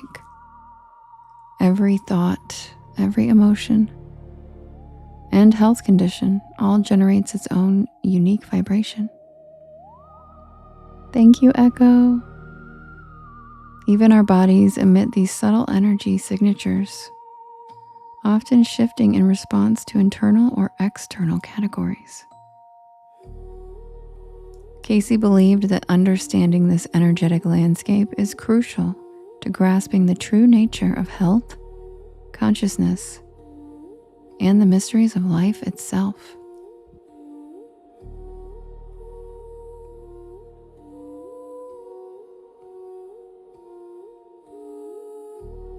But what truly sets his theory apart is the role that he assigned to cats within this framework. Unlike most humans who are largely unaware of these invisible energies, cats possess an extraordinary capacity to perceive and interact with these vibrations. Imagine for a moment how a cat's world might look and feel through their lens. Their keen senses, their acute hearing, sharp eyesight, and sensitive whiskers are just the beginning. Casey's readings suggest that cats' very bodies and spirits resonate on frequencies that allow them to read the energy field of the living and the non-living. Their whiskers, for instance, are incredibly sensitive tactile organs, capable of detecting minute changes in air pressure and electromagnetic waves. Furthermore, Casey describes cats as being linked to what he called the aura, an energetic field that surrounds every living being. When the aura is disturbed by illness, stress, or emotional upheaval, cats can perceive these disruptions. Their behavior changes accordingly. They may stare intently at a particular spot, paw or lick an area of the human body, or display unusual restlessness or an overabundance of affection. For example, one of Casey's readings described a cat that persistently pawed at its owner's abdomen. When the owner eventually sought medical attention, a tumor was discovered in the exact location. This remarkable ability to detect energy disturbances extends beyond health to human emotions. Cats are deeply sensitive to the vibrational shifts caused by anxiety, sadness, joy, or anger. And they respond by offering comfort, curling up beside you, purring softly, or simply remaining near. Conversely, they may avoid people who always radiate negative or chaotic energy. Casey's insights also include a spiritual dimension. He suggested that cats can act as spiritual guardians, absorbing negative energy from their surroundings and helping maintain energetic balance. All of this points to a fascinating symbiotic relationship between humans and cats. One based not on words or overt behaviors, but on invisible currents of energy. From ancient times, cats have been revered, and not just as companions, but as sacred animals, intermediaries between the physical and the spiritual worlds. And Casey's readings provide a modern framework for understanding why.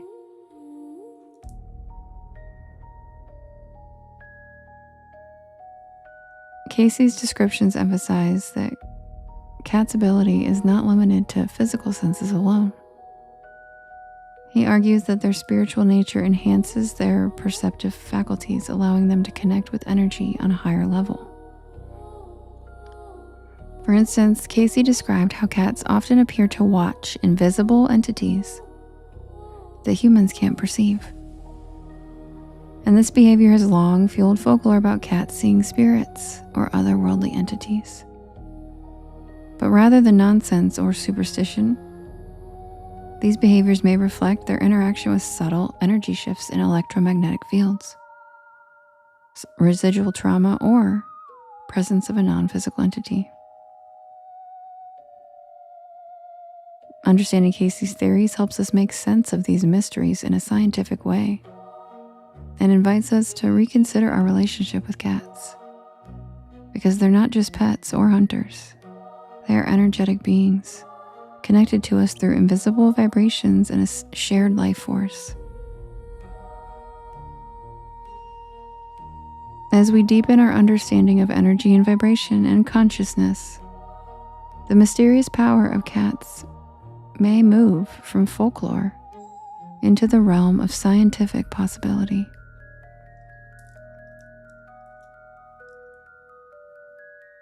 One of the most iconic features of a cat, aside from their graceful movements and piercing eyes, is their whiskers, or vibrissae. And these are not just delicate strands of hair, but they are actually highly complex, sensitive, tactile organs, packed with nerve endings. Cats use their whiskers to sense changes in the environment, detecting even the slightest movement of air currents. Casey suggests that these whiskers do even more, and they're specialized sensors that respond to electromagnetic and vibrational frequencies around the cat. And this ability to detect electromagnetic energy means cats can literally feel disturbances in the energy around them. This would explain why cats often settle on or near parts of the body that are in distress, laying there for hours as if they are monitoring or even trying to help. But the whiskers are only part of the story. Cats have exceptionally developed sensory systems across their entire bodies. Their eyes are designed to pick up subtle changes in light and shadow, and their ears detect frequencies far beyond human hearing. In modern terms, this would mean cats can sense things like changes in a person's aura, the energetic field that humans and all living creatures generate. One of the most fascinating ideas from Casey's readings is the concept that cats can actually absorb negative energy. He suggested that cats are capable of drawing in and neutralizing harmful vibrations, which can protect their human companions and the spaces they inhabit. In some cases, this can be exhausting or even harmful for the cat, which might explain why cats seek solitude after spending time in energetically heavy places. This absorptive ability aligns with stories shared by cat owners worldwide. Tales of cats who seem to sense when someone is about to have a seizure. Cats who react strongly to a room where something terrible happened. Or cats who comfort people during emotional crisis or when they don't feel good, in ways that feel almost supernatural. And in addition, the purring of cats may play a huge role in that energetic balance.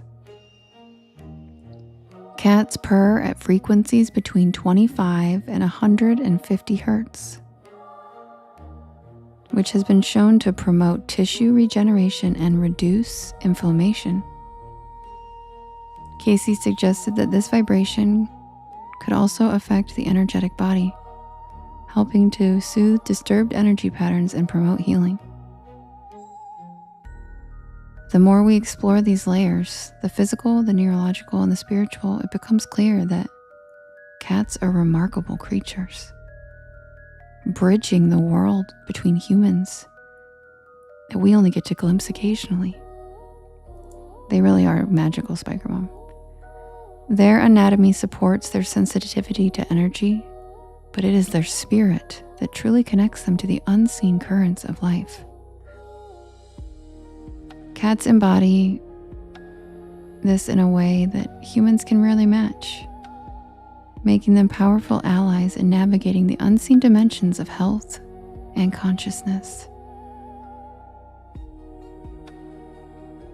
As mentioned earlier, the purring frequencies correspond to scientifically proven therapeutic ranges. When cats purr close to us, they may be offering not just comfort, but actually energetic healing. Vibrations that stimulate tissue repair, reduce pain, and soothe our nervous systems. So, spending quiet moments with your cat, allowing them to purr and rest near you, becomes a form of mutual energetic restoration. Casey's research implies that this is a deeply reciprocal relationship. As cats help balance our energy fields, we provide them with love, safety, and respect for their sensitivity. Many cultures have long viewed cats as guardians of the unseen realms and protectors against negative spirits. Cats remind us that life is layered and full of vibrations and energies that we can't always perceive, but we can feel if we pay attention. So the next time your cat gazes into an empty room or curls up where you feel a quiet comfort, remember that you're witnessing a living bridge between worlds, and that a cat is more than just a pet. It's a guardian, a healer, a vibrational beacon connected to the very fabric of life itself.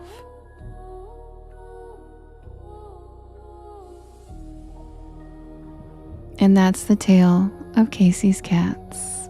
And yes, that's Merlin in the picture because I'm obsessed with him. And that's why I picked this story to write it, because I'm obsessed with cats too. They're magic. I don't care what anybody thinks. Meow, meow, meow. It's cartoon Merlin, and it's so cute. It looks just like him. I can't handle it. It's so cute.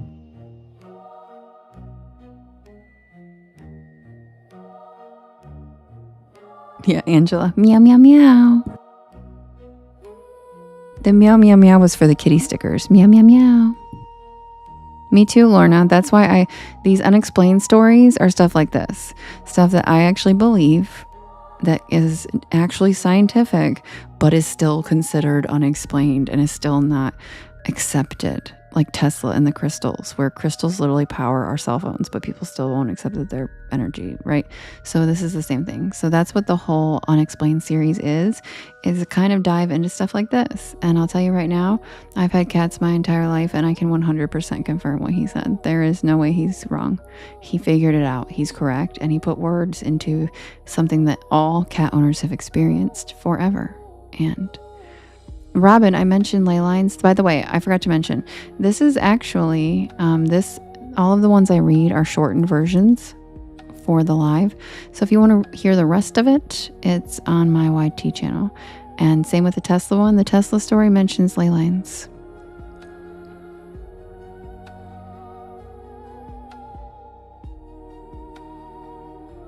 Omar, I just explained that in the story. I literally just explained that. Me too, Diamante, and so does Lovely. It's her favorite.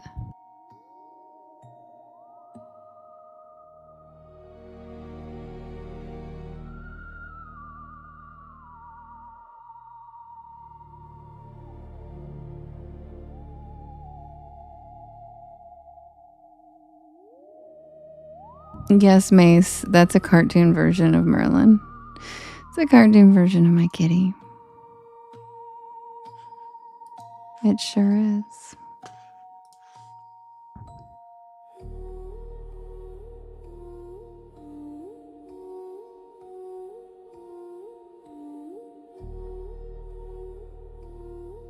Chico, you're scared? Are you stuck in 2005? Because who still says scared? And why are you typing that over and over again? Like 2005 called and they want their the lingo back.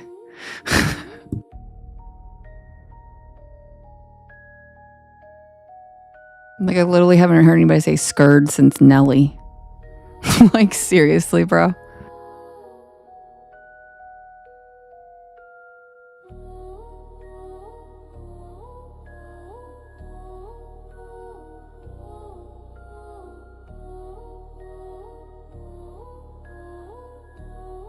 Robin, you're allowed.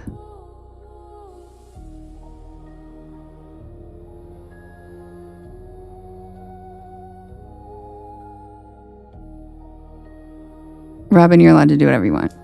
He said, but I'm scared. But I'm scared. Why, Chico? That wasn't even a scary one. That was just an unexplained story. That wasn't even a scary one. But the next one might be, and then you might really be scared. Good night, Aqua. Sweet dreams. I love you. See you tomorrow. James. Lovely. Don't worry. It's not going to be crawl space. You already left for that one.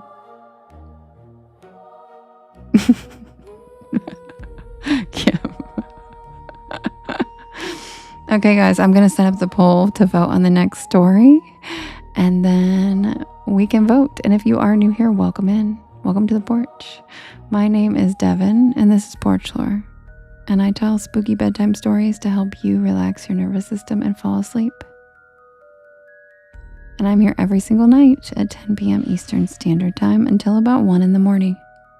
I do write and record all these stories myself, and you can listen to them whenever you would like on my YT channel, as well as all of the podcast streaming sites. And I'll be right back with the next poll. Grab a beanbag chair, grab a hammock, sit back, relax, check out the shooting stars in the sky, and welcome to the porch. Happy Sunday. And if you guys feel like it, feel free to please do me a big favor and hit that share arrow in the bottom right hand corner.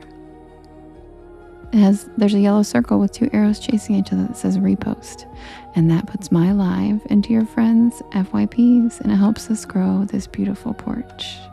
Hi, Jade. Hi, Angela. Thank you, Boo.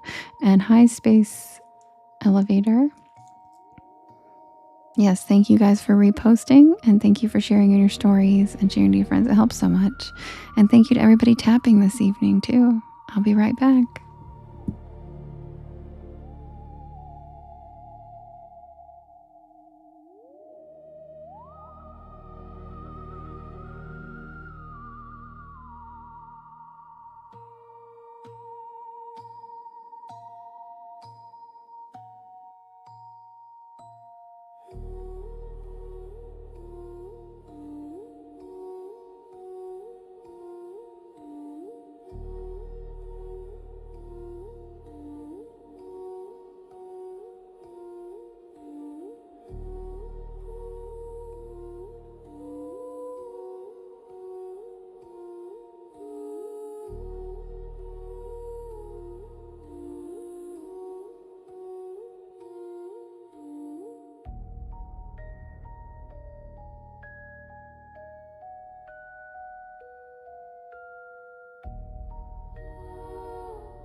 Okay, guys, the next poll is ready. Thank you for the lights, Maze.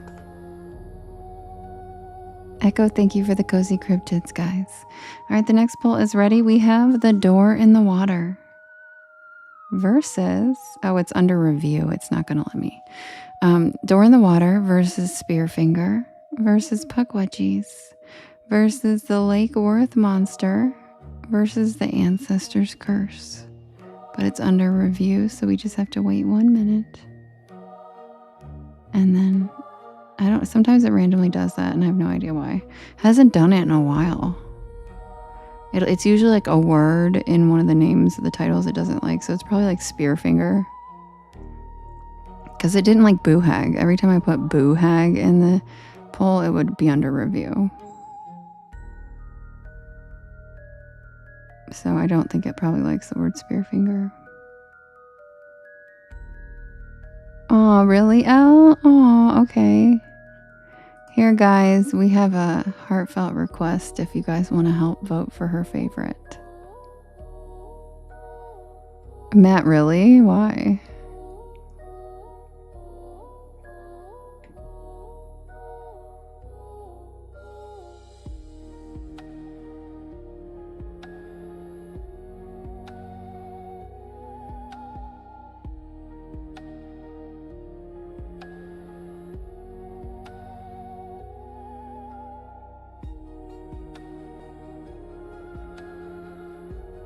It's pinned Deborah. She said, please vote for Door in the Water.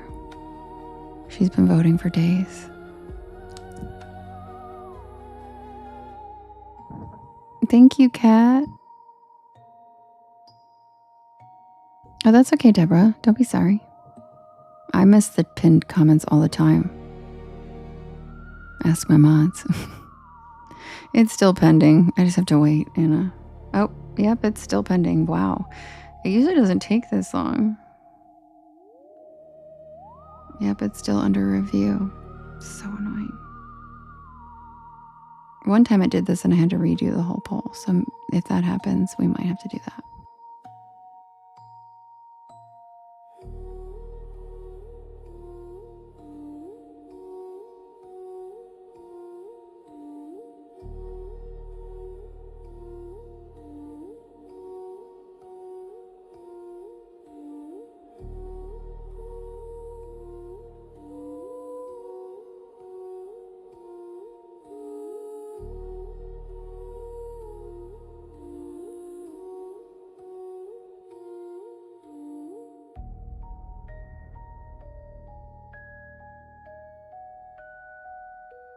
Yeah, it's still under review. So I might have to delete it and try again. So give me a second and I'll do that.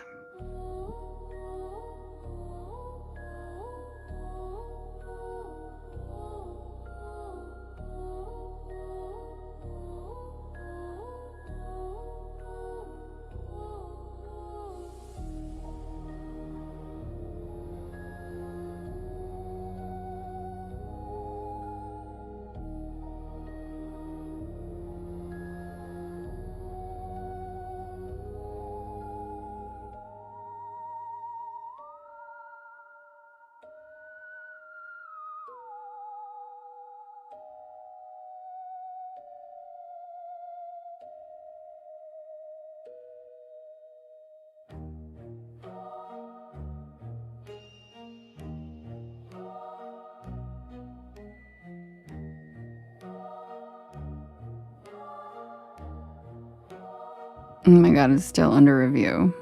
I hate them. Okay, so we'll just wait a few minutes and wait for it to be under review. But while I'm here, welcome in everybody. If you're new here, my name is Devin, and I tell spooky bedtime stories to help you relax your nervous system and fall asleep. And I am here every single night at 10 p.m. Eastern Standard Time until about 1 in the morning. And I do write all these stories myself, and they are available on all of the podcast streaming sites as well as YT. My YT channel is called Porch Lore, and there is a playlist there called Bedtime Stories where you can listen to them and fall asleep. Jen, thank you for the capybara swimming. I also premiere a new one of these. Tell them I said, hey, Jade.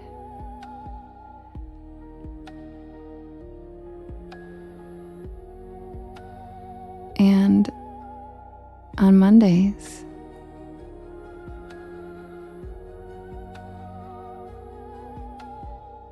Jade. Thanks, Echo. On Mondays at 7 p.m. Eastern Standard Time, I premiere a new one. So if you want to join us tomorrow at 7 p.m., check out my YT channel, and I premiere a new story over there live. We do a live chat. We have a lot of fun, and this week's story is going to be a doozy. And then I come back over here at 10 and read the stories live. So feel free to join us tomorrow on my YT channel at 7 p.m. Eastern Standard Time. Also, I do have adorable merch. I don't know if you've all checked it out. Even if you don't feel like buying anything. Hi, Terry, you're back. Terry, you're back. How's Toot Toot? Also, if you haven't checked out the merch, you don't have to buy anything, but I think you guys will enjoy looking at it. I made a lot of things based off of our inside jokes, off of the stories you love, and we've been worried about you, Terry and Toot Toot. Oh my god, I'm so glad you're back. And if you want to check it out, it's just the porchlore.store. And the links are in my bio, and there's all kinds of fun things. There's koozies, there's swim trunks, there's bathing suits, there's backpacks, there's towels, like beach towels, there's scrunchies, there's mouse pads, there's sweatshirts and sweatpants, and just hats, bucket hats, visors, all the things. So please check it out. Even if you don't want to buy anything, just check it out. I put a lot of passion into it and love, and I think you guys will get some giggles out of it. There's also like Mothman taking a selfie t-shirts and sassy national park ones with cryptids, just all kinds of fun things. So please feel free to check out the merch. If you're on YT or Twitch, it is the QR code in the top right hand corner of the screen. If you're on TT, I'm not allowed to say anything or tell you where it is at all, but it's on the banner that's pink or in my bio. And yes, James, there's an inadequate flashlight bucket hat that CJ requested. All right, you guys. The poll is still under review. I'm not really sure what the hell it's doing. But that's kind of annoying. I wonder why it doesn't usually do that. Give me 1 second, guys.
I tried to sneak around it through my, to do it on Studio, and it still says under review. What the hell? Like, what is its problem?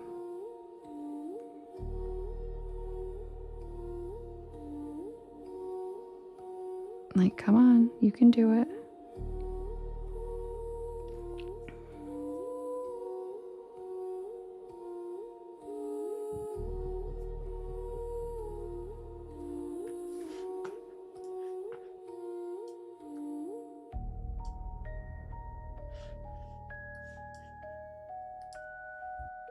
And they just gave me a puzzle piece. Oh, hi, Alex. They just gave me a puzzle piece when they're in the middle of reviewing my poll. How does that work? The puzzle piece is for inactivity when I'm literally begging you to review my poll. What the hell?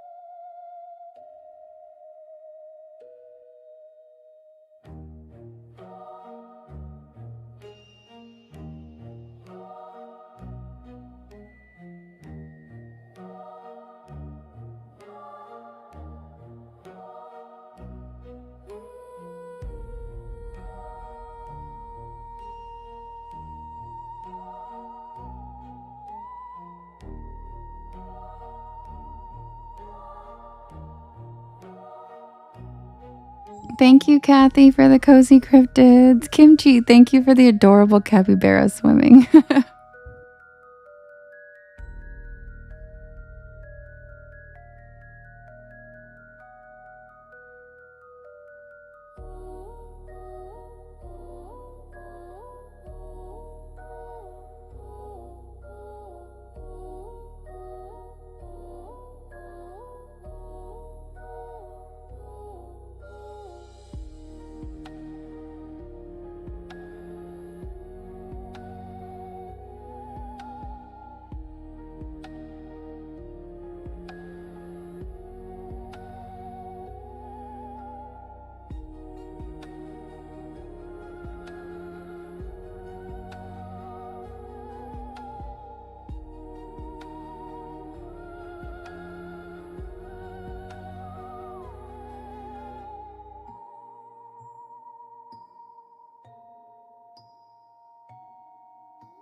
Okay, guess what, you guys? I just redid the poll completely without the spear fingers and the puckwudgie and a few others, and it worked just fine. So one of those words triggered it. I'm assuming it's spear finger. So she's off the poll because it did not like that word, and it just kept trying to review my polls, and it would not do it. So the poll's working. We have the ancestors. I took off the word curse because I didn't know if that word was affecting it. So we have the ancestors. We have the door in the water. We have the hitchhiker. We have the Natchez trace. And we have the overnight delivery. You can vote in the top left-hand corner. There's a blue box. And you can vote up to 50 times. And you can vote for more than one story. Yeah, I think it must be Spearfinger because Puckwudgie's been in the polls before.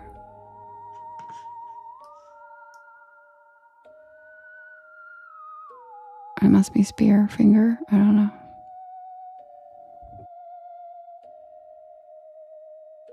Or it has no rhyme or reason to it because it's TikTok and it's just some ridiculous glitch that there is literally no reasoning behind it, because that's how this app works. There is no figuring it out because it just doesn't make any sense.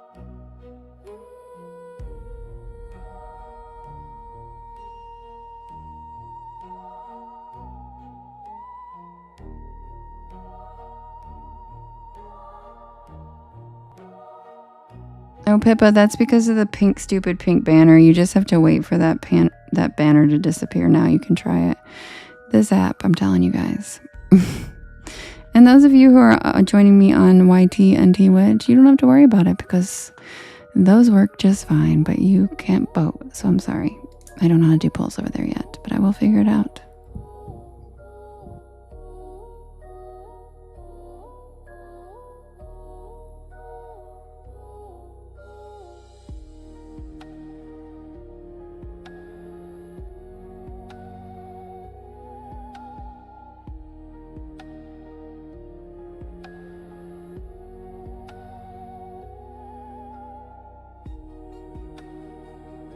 Thank you, Tracy. If you swipe up on the pink banner, you can vote for a few seconds.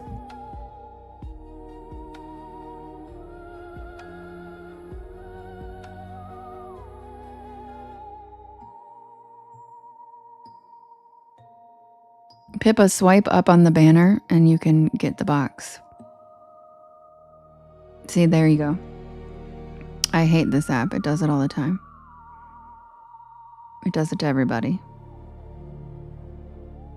I mean, I love this app. Hey, yay, this app's great.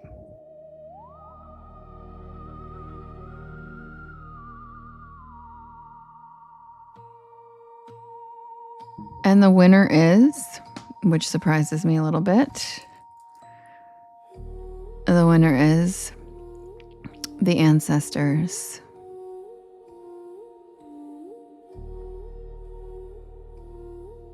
Rochelle, you're so cute. I know, Elle, I'm sorry. She tried to get Dora in the water. Yeah, but Lovely asked. I said everybody. Yeah, but she doesn't. She had said she voted for days for it and it hasn't been won.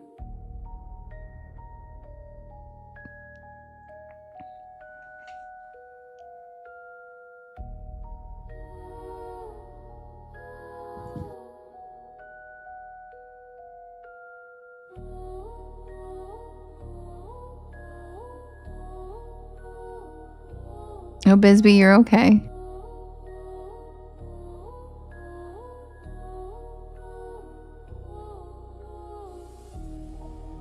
I love how Omar's been entertaining everybody in the chat with jokes. Thank you, Omar. That's really cute. He's been entertaining everybody while I was having problems with the poll. He's been telling jokes in the chat. You're a real one, Omar. Thank you. He's like, well, while we're waiting, you're the sweetest. Thank you so much, Omar.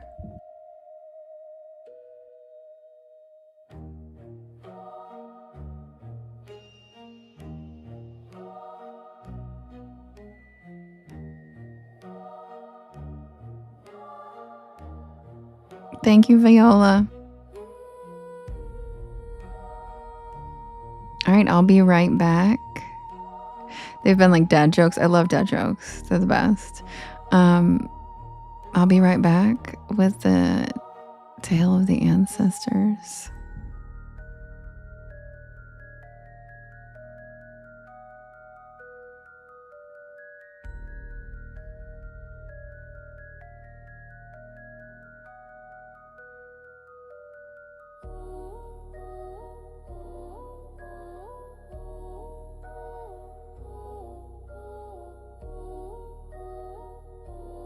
Hi, Ginger. Yes, I started going live on YT about 2 weeks ago. Welcome in.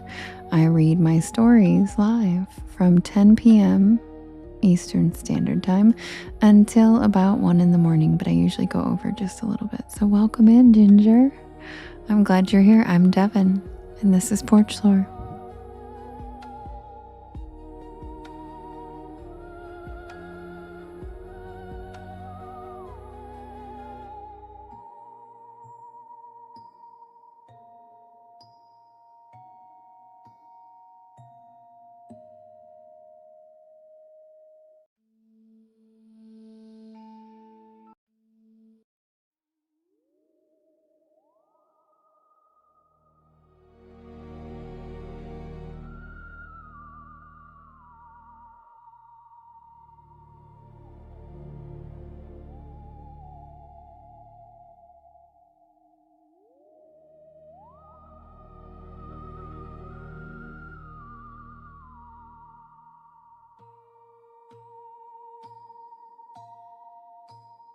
Oh, First Light. Yeah, we've been doing it for a couple weeks. Yeah.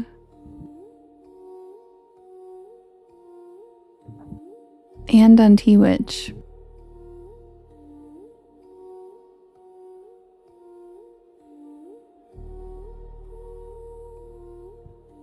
Oh my god, hi Daniel.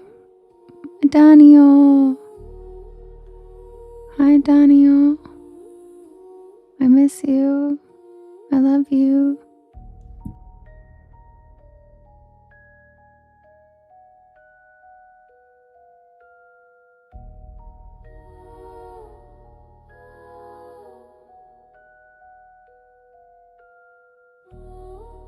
That's okay, First Light. I'm glad you're back. Yes, now I can see our porch lights back.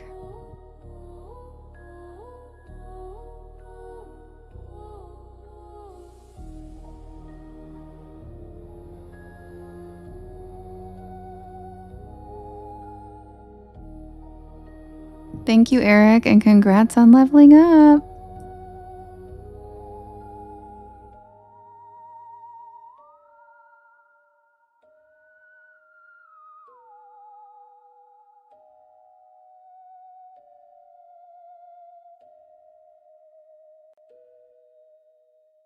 CJ, that's a good one. That's a good one, CJ.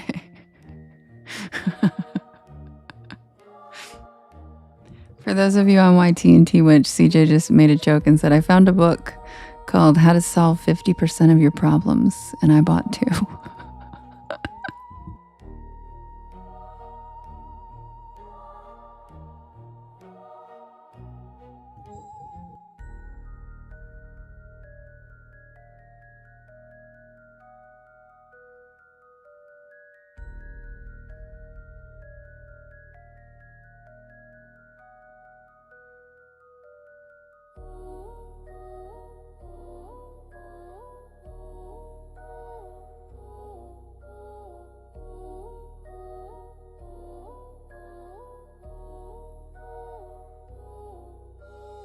Submitted for the approval of the Porch Pal Society. Oh my god.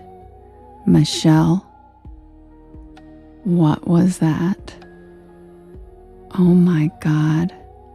Rock cats? Is that new?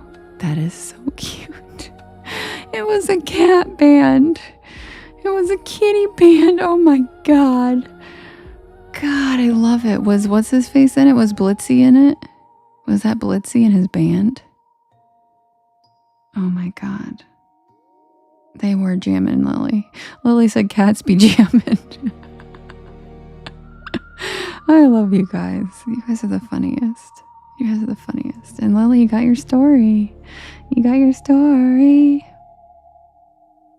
Jalen, thank you for all the comments. I love how creative they are too. It didn't show up for you, Lovely? That's so weird. I'm so glad it showed up for me. It's so cute. It was so funny and cute. Lovely, do you get the recordings afterwards? Do I have you set to get the recordings? Jalen, what? I'm obsessed with you. That's so sweet and funny. How are you?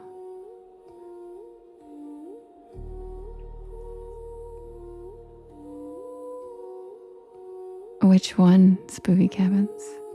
You don't remember this background? Yeah, I haven't told it very much. Yes. But lovely, if you don't get my recordings, I can set it to where you do, and then you can watch the gifts too. Feral Mama, thank you for the follow. Welcome to the porch. Hi, Tommy. Which one? Yeah, this is new for a lot of people. I haven't told it very often. Even my mods, like Lovely's, never heard this.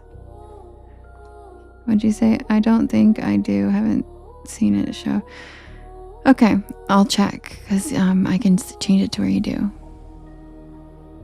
Hi, Thay. You like the background, Jules? Thank you. The background tomorrow is really cool, you guys. And we have an elemental entering the chat tomorrow. A major elemental. It's very exciting. Okay, quick swig and I'll be back and ready.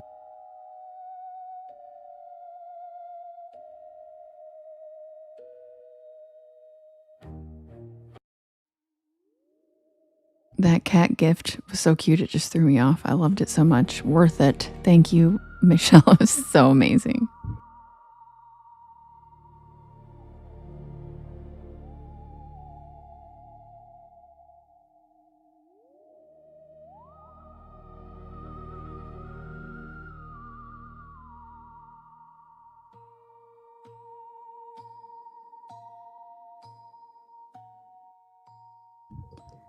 Submitted for the approval of the Porch Pal Society. This is the tale of the Ancestor's Curse.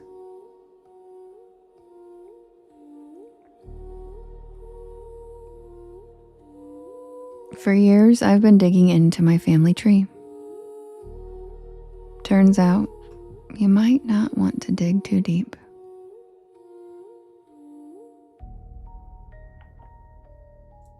Unless you're ready for what might be uncovered. This is a story about a trip my friend Jessica and I took not too long ago to track down some of my more elusive ancestors. But what we found, well, it was more than what we bargained for. So buckle up and ride along with us to the deep south, where old legends never quite rest.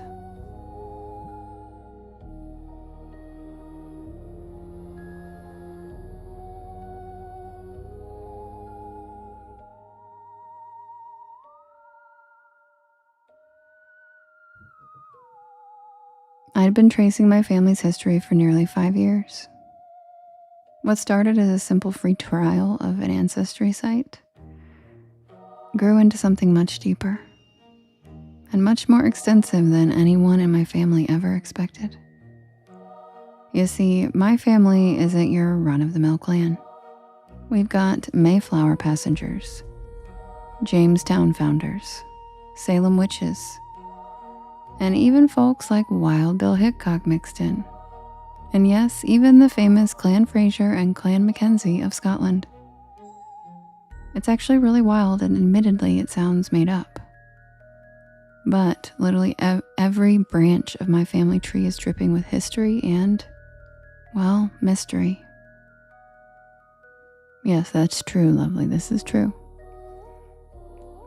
One day, I came across an old diary someone had scanned into Ancestry's records, and the diary mentioned a distant ancestor of mine, Annabelle Gray. She had settled in a tiny town in South Carolina, and I knew I had to go. The diary was filled with strange entries about her final years, and something about the way it all ended just didn't sit right with me. There was no closure. So naturally, I roped in Jessica. She's the kind of friend who will jump in with both feet no matter how weird my ideas get. We booked this adorable looking Airbnb, an old restored plantation house in the heart of nowhere, also known as Fairhope, South Carolina. It was perfect. Rustic charm, historical detail, and all the markings of a quiet, research-filled trip, or so we thought.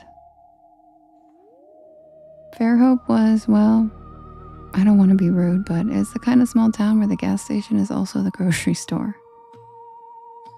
When we drove in, we were greeted by folks staring at us like we were aliens. We arrived at the Airbnb just as the sun was starting to set. Now, this house was massive. It was an antebellum style mansion with big columns and Spanish moss hanging from the giant oak trees, just like something out of a Southern Gothic novel.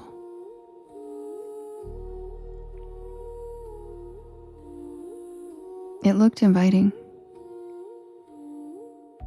but there was this lingering stillness about the place, like it had been waiting for us to show up. After we unpacked, we went into town for dinner at the one and only diner. And that's where we met Tom, the local self-appointed historian. Tom was one of those folks who knew everything about everyone. And when he found out I was there to research the Gray family, his eyes got wide. "Oh, you're staying out at that Hartley place? You know, that house has seen its fair share of strange things." Jessica and I exchanged a look. Of course we would end up booking a haunted Airbnb without even meaning to. Tom told us about the town's history, how the Hartley family who built the house had all but vanished by the early 1900s. And as for my ancestor Annabelle, well, rumor had it, she'd been some sort of healer or wise woman. But locals at the time had another word for her: witch. We got back to the house a little later than we expected, and I won't lie. By the time we pulled up the long driveway, I was feeling a little uneasy. But Jessica being Jessica was all, "Let's not get weird yet. It's just a big creepy old house." Famous last words, right?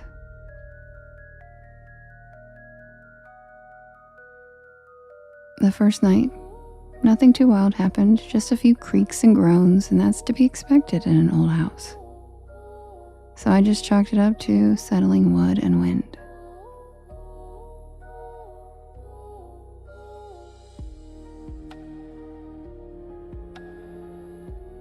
But about 2 a.m., I woke up. You know that feeling when your eyes are closed, but you can still just feel like someone's standing right next to you? Yeah, that's what I felt. I sat up, and for a split second, I swear I saw someone, just a shadow, standing at the foot of my bed. But when I blinked, it was gone. I told myself it must have been a dream, and I was still half asleep. The next day, Jessica and I hit up the local archives because I was determined to get to the bottom of Annabelle's story.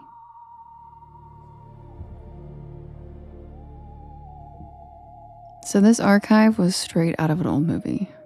Dusty shelves, crumbling papers, and this musty smell that made you feel like the past was just sitting there, waiting for you to open the right book. And while I was elbow deep in family records, Jessica started looking at property records for the house we were staying in. And that's when she found something interesting. Turns out, her great-great-grandfather had worked on the Hartley plantation as a carpenter. We both looked at each other. Well, this got even weirder. What were the odds that we both had ancestral ties to this place, and we rented it on happenstance? But the more we dug, the stranger it got. Annabelle had lived in the house for years, but there was no official record of her death, no grave. It was like she had disappeared. That night, things got a little more active. We heard footsteps in the hallway, and at first, I thought it was just Jessica going to the kitchen for a midnight snack, but when I called out, I heard her voice from the other side of the house. She wasn't even near the hallway. "Maybe we've got raccoons or something," Jessica whispered. But Raccoons don't walk like people. The sounds were deliberate and slow, like someone pacing. At one point, we decided to do a little EVP session, to record any potential ghostly voices. Not that we really expected anything, but we figured why not. But let me tell you, we got something. A faint voice on playback whispering just one word: Annabelle. The next day we went back to Tom at the diner to tell him what we found, and he wasn't surprised. He said people had been hearing strange things about that house for years. But here's where it really gets weird. Tom told us that Annabelle wasn't just some wise woman. She was believed to be connected to some old, ancient magic. Something tied to the land itself. And that house, it was built on land that local native tribes had considered sacred long before the settlers arrived. As Tom told us this, I could see Jessica's face go pale. She pulled me aside and said that she had had dreams about a woman standing at the window of the house looking over the fields. On the last night of our stay, we were sitting in the living room just talking about everything that we had uncovered when the lights flickered. There was a weight in the air like we weren't alone, and Jessica looked at me wide-eyed and said, "Do you feel that?"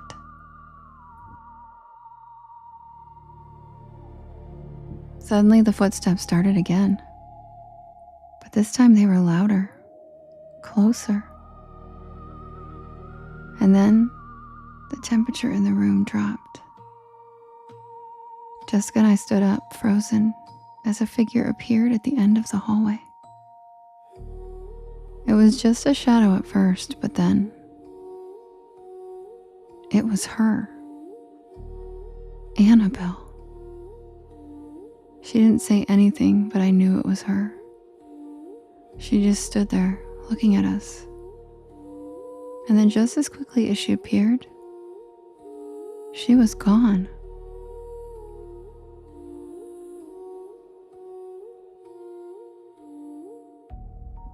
In the days that followed, we realized what it meant. Annabelle hadn't been haunting us to scare us. She had been trying to connect with me. Her life had been erased, her story buried. And we were the ones who could finally uncover the truth. Jessica and I left Fairhope with more questions than answers. But one thing was clear. We had stumbled upon something bigger than just a family tree. We found a legacy. One that was still very much alive.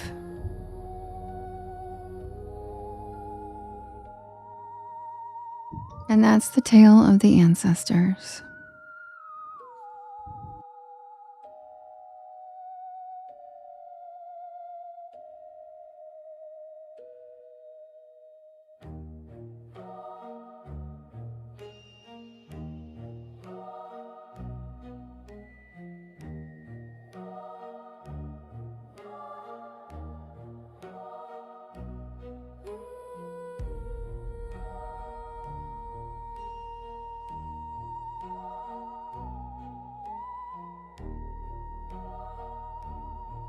Welcome in, everybody. My name is Devin, and this is Porch Lore. I tell spooky bedtime stories to help you relax your nervous system and fall asleep.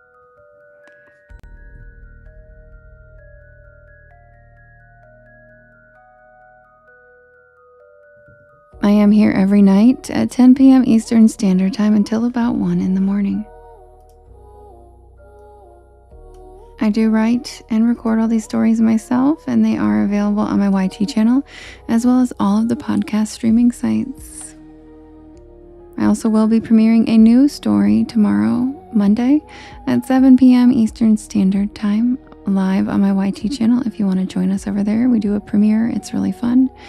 And then I come over here at 10 like usual and I read my stories. Good night, Lorna. Sweet dreams. Love ya. And if you guys could do me one more favor before I get the next story up, could you hit that share arrow in the bottom right hand corner?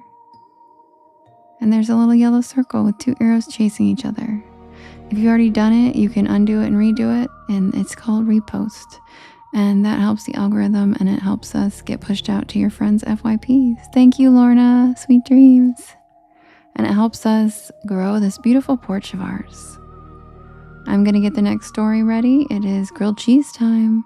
So grab a beanbag chair, grab a hammock, sit back and relax, watch the shooting stars, and welcome to the porch. As I always say, there is always room for one more on the porch.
Good night, CJ.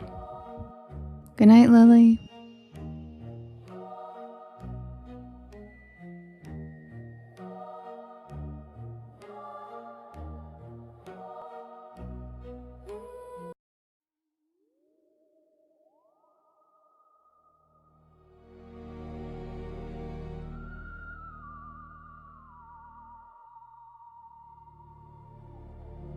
Yes, Justin, everything is going to be okay. Hi, Drew. Good morning.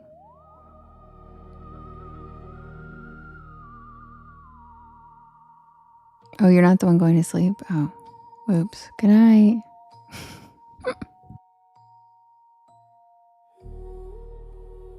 Submitted for the approval of the Porch Pal Society. This is the tale of the night shift at Sycamore Diner.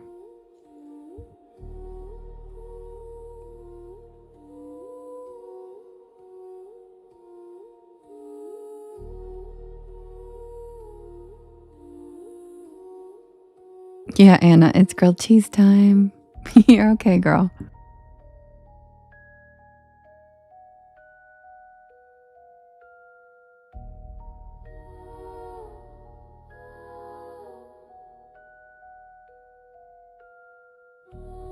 I'm not usually the kind of person who pulls over on back roads. Not unless I absolutely have to. But that night, was something about the storm, the long drive, and that growling pit in my stomach convinced me otherwise. I was hungry. It was late October, and I was headed back to campus after a weekend visit with my friends in North Carolina. I had a midterm on Monday, and my plan had been to drive straight through, 5 hours, no stops. But then came the rain. One of those cold, slanted, whispery rains that creeps into your bones and makes the windshield wipers sound like a heartbeat.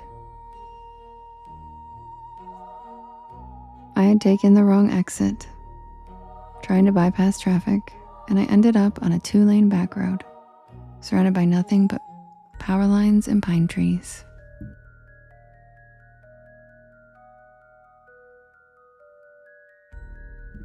And that's when I saw the neon sign. SYCAMRE Diner. The O in Sycamore was flickering like it hadn't worked right in years. But the rest was lit up in a cherry red neon. A tiny beacon in the middle of nowhere. I figured I'd grab a quick bite, maybe some coffee, check my map and get back on the highway. But I should have just kept driving.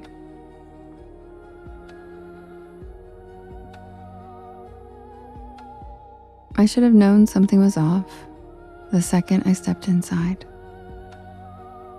The bell over the door jingled, but not like a normal bell.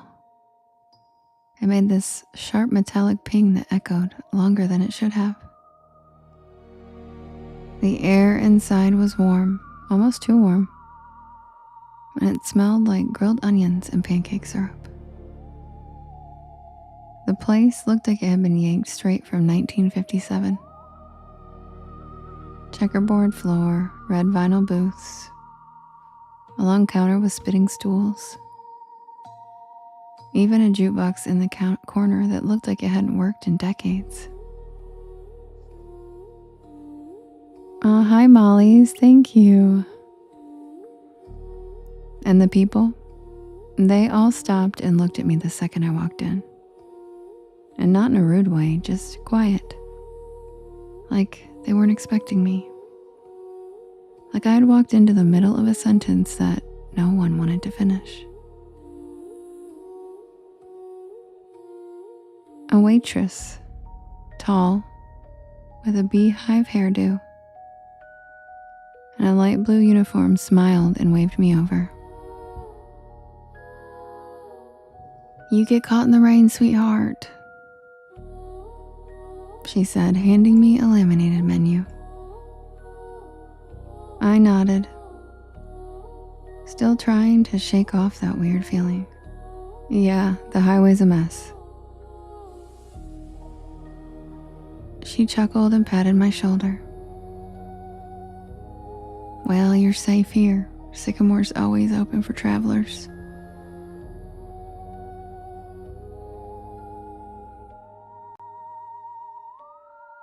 "Beth, welcome in."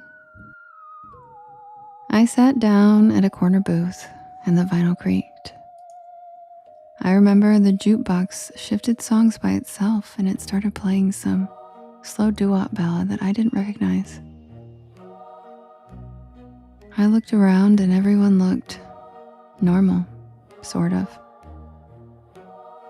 There was a trucker with a thick gray beard drinking coffee at the counter. A young couple whispering to each other in a booth by the jukebox. And an older woman stirring tea like she was lost in thought. But they all had this same look in their eyes, like they were there but also somewhere else. Like they were watching me out of the corner of their eyes even when they were looking down.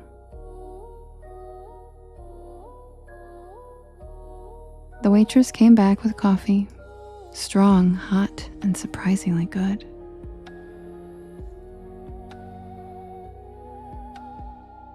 And I ordered a grilled cheese with fries. Simple, safe. She wrote it down with one of those clicky pens and said, "Don't worry, it's on the house tonight." And that was my second red flag. No diner just gives food away.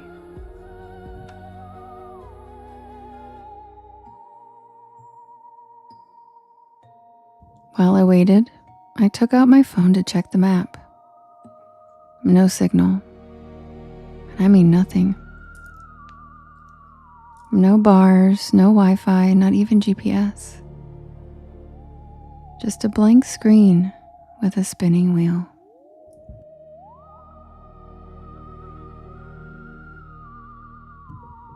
I glanced out the foggy window and the storm was still going.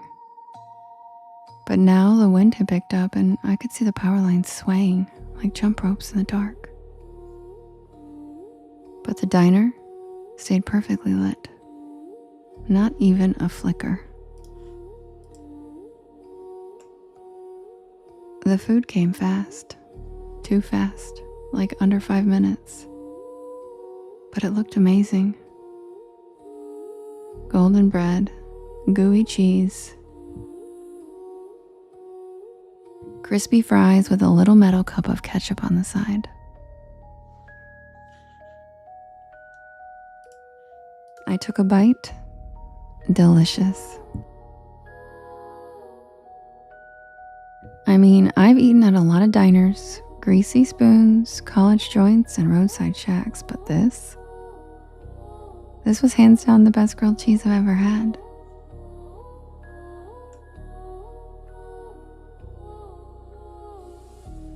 The fries were perfect, and the coffee never ran out. Every time I took a sip, it was somehow full again. I was halfway through the sandwich when the trucker got up to leave. He walked right past my table, nodded once and whispered, "Don't stay past midnight." That's all he said. What? But he was already out the door. The waitress gave me a tight smile and walked over, collecting his empty mug. Old Earl. He's always saying weird stuff. Just ignore him. But I couldn't. Something about his voice stuck with me. Something about the way he looked at me. Not like I was a customer, but like I was in danger. I checked the clock over the register. 11:42. I figured I had just enough time to finish my fries, grab the check, and head out. I still had at least 3 hours left on the road. But when I stood up, the lights flickered just once and then again, and then everything in the diner stopped moving. The couple by the jukebox froze mid-sentence. The woman with the tea stopped stirring, her spoon hanging in midair. The waitress, her hand reached out for a mug, just stopped. Like someone hit pause on the entire scene. I took a step back, the jukebox buzzed, glitched, and restarted a new track. I could still move, but no one else could.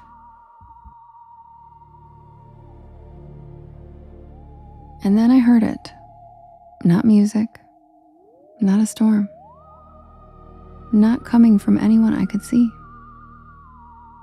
Just a whisper that seemed to echo from the walls themselves.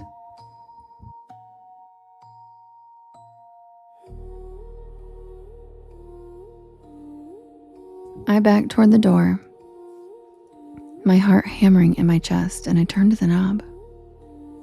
Locked. Of course it was locked. I tried the windows, but they were sealed shut. I started banging on the glass and shouting, but no one was outside. Just the wind and the rain and that flickering red sign. SYCAMRE.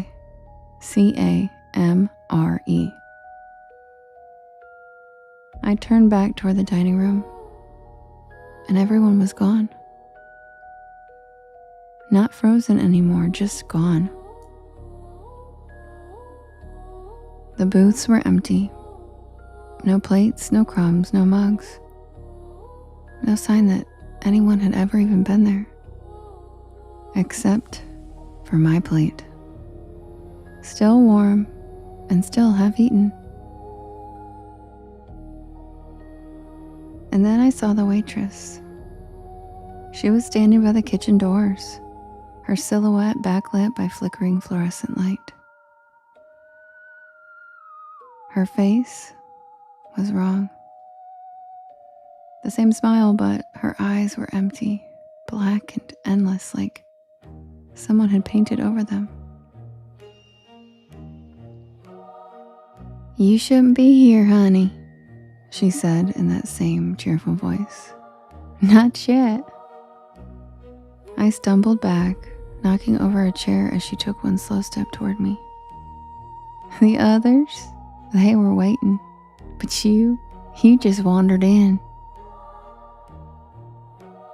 She raised a hand and the walls began to shimmer. Literally shimmer, like heat waves on asphalt. The checkered floor rippled, and the red booths started to fade, becoming outlines and then shadows and then nothing. And then I saw it, underneath the illusion. It was charred wood, cracked tile, broken beams, and black soot. Like the diner had burned down long ago.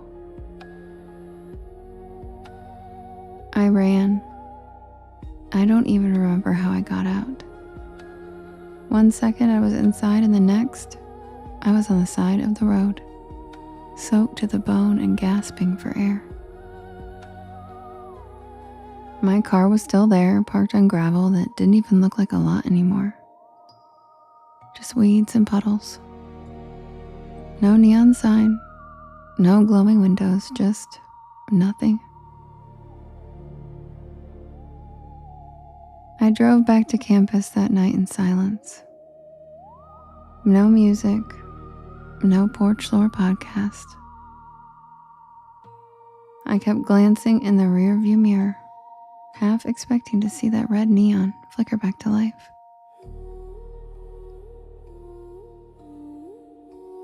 I didn't tell anyone, not for weeks. Not until I finally looked up Sycamore Diner on a local history site, and I found it. It burned to the ground in 1972.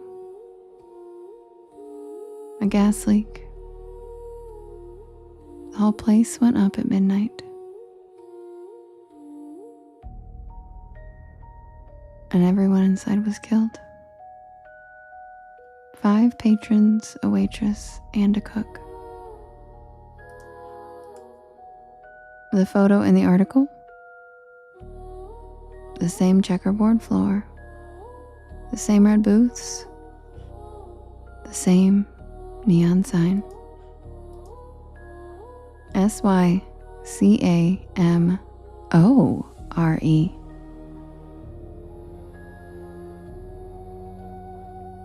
And in the corner of the photo,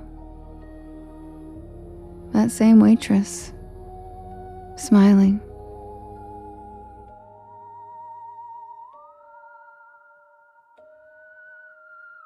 I never took that back road again.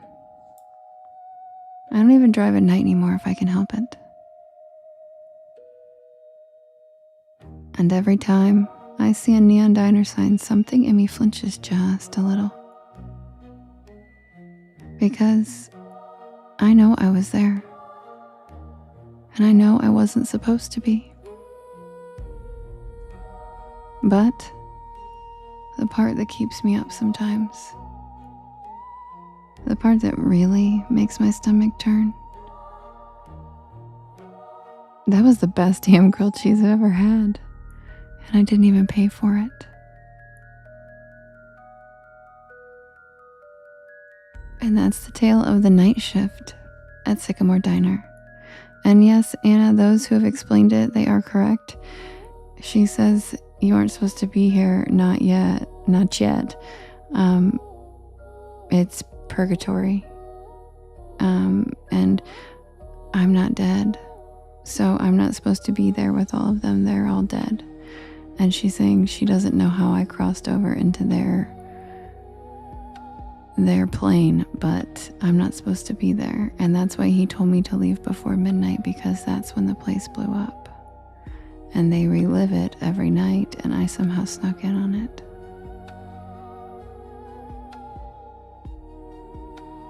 Yeah, it's in the past. It burned down in 1972. They're all ghosts. And don't even get me started on how the fire happened, because Justin gets mad. That's why all Justin does is talk about defending Earl fiercely every single day. Because he gets, yeah, I won't say it. He said, don't say it. It was Sherry. It was Earl. It sure was Sherry. Michelle said, I'll say it. I know you will, Michelle. I love you, Michelle. You're so funny. Okay.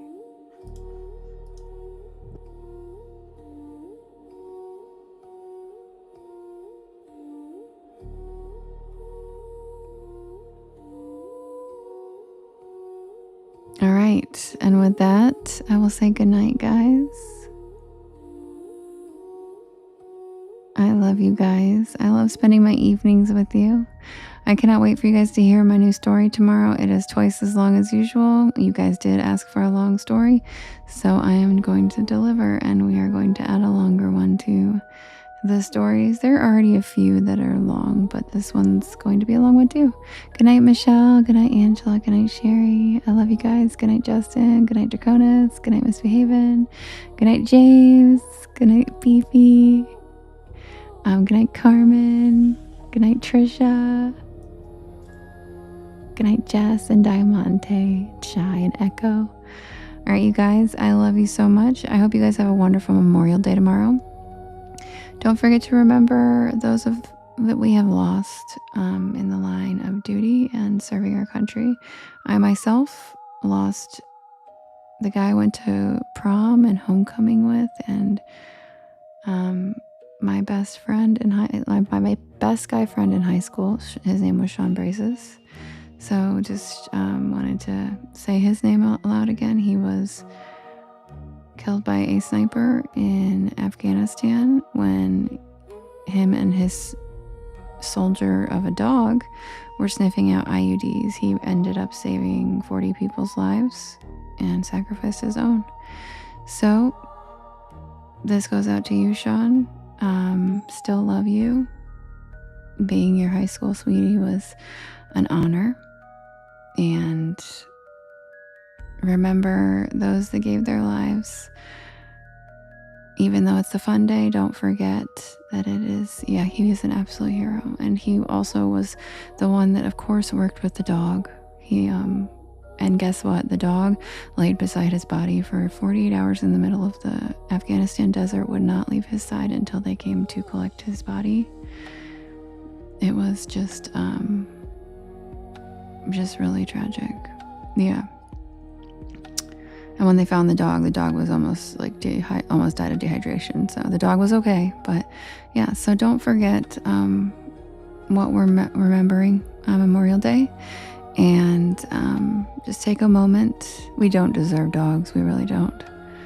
And that dog ended up just passing a couple of years ago. And why did I cry about that too? And I didn't even know his dog, but I felt really connected to that dog after Sean died. I just followed, he had a Facebook page. I followed it and so anyway, yeah. Thank you guys. So don't forget to remember those who paid the ultimate price. It's a rough one. So I love you guys very much. Yeah, go give your dog some more love. Dogs are amazing. And that dog wouldn't leave my dear friend's side, even in death. And that was just really touching to me. Yeah. So anyway, they might be gone exactly, but they're not forgotten.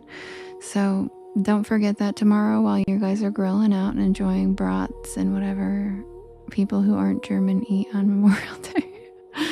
I love you guys, and I will see you guys again tomorrow at 7 if you want to join the premiere.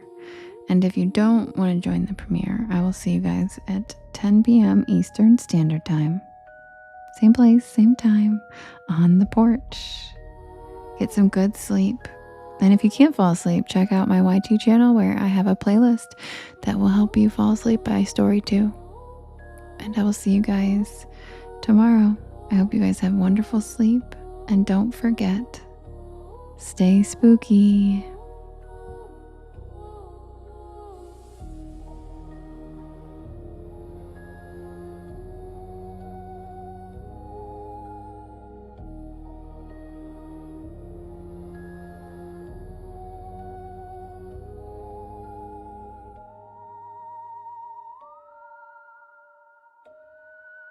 PJs, thank you for all the hand hearts. I appreciate you. I missed those. Thank you so much. Sweet dreams, everybody. Stay spooky.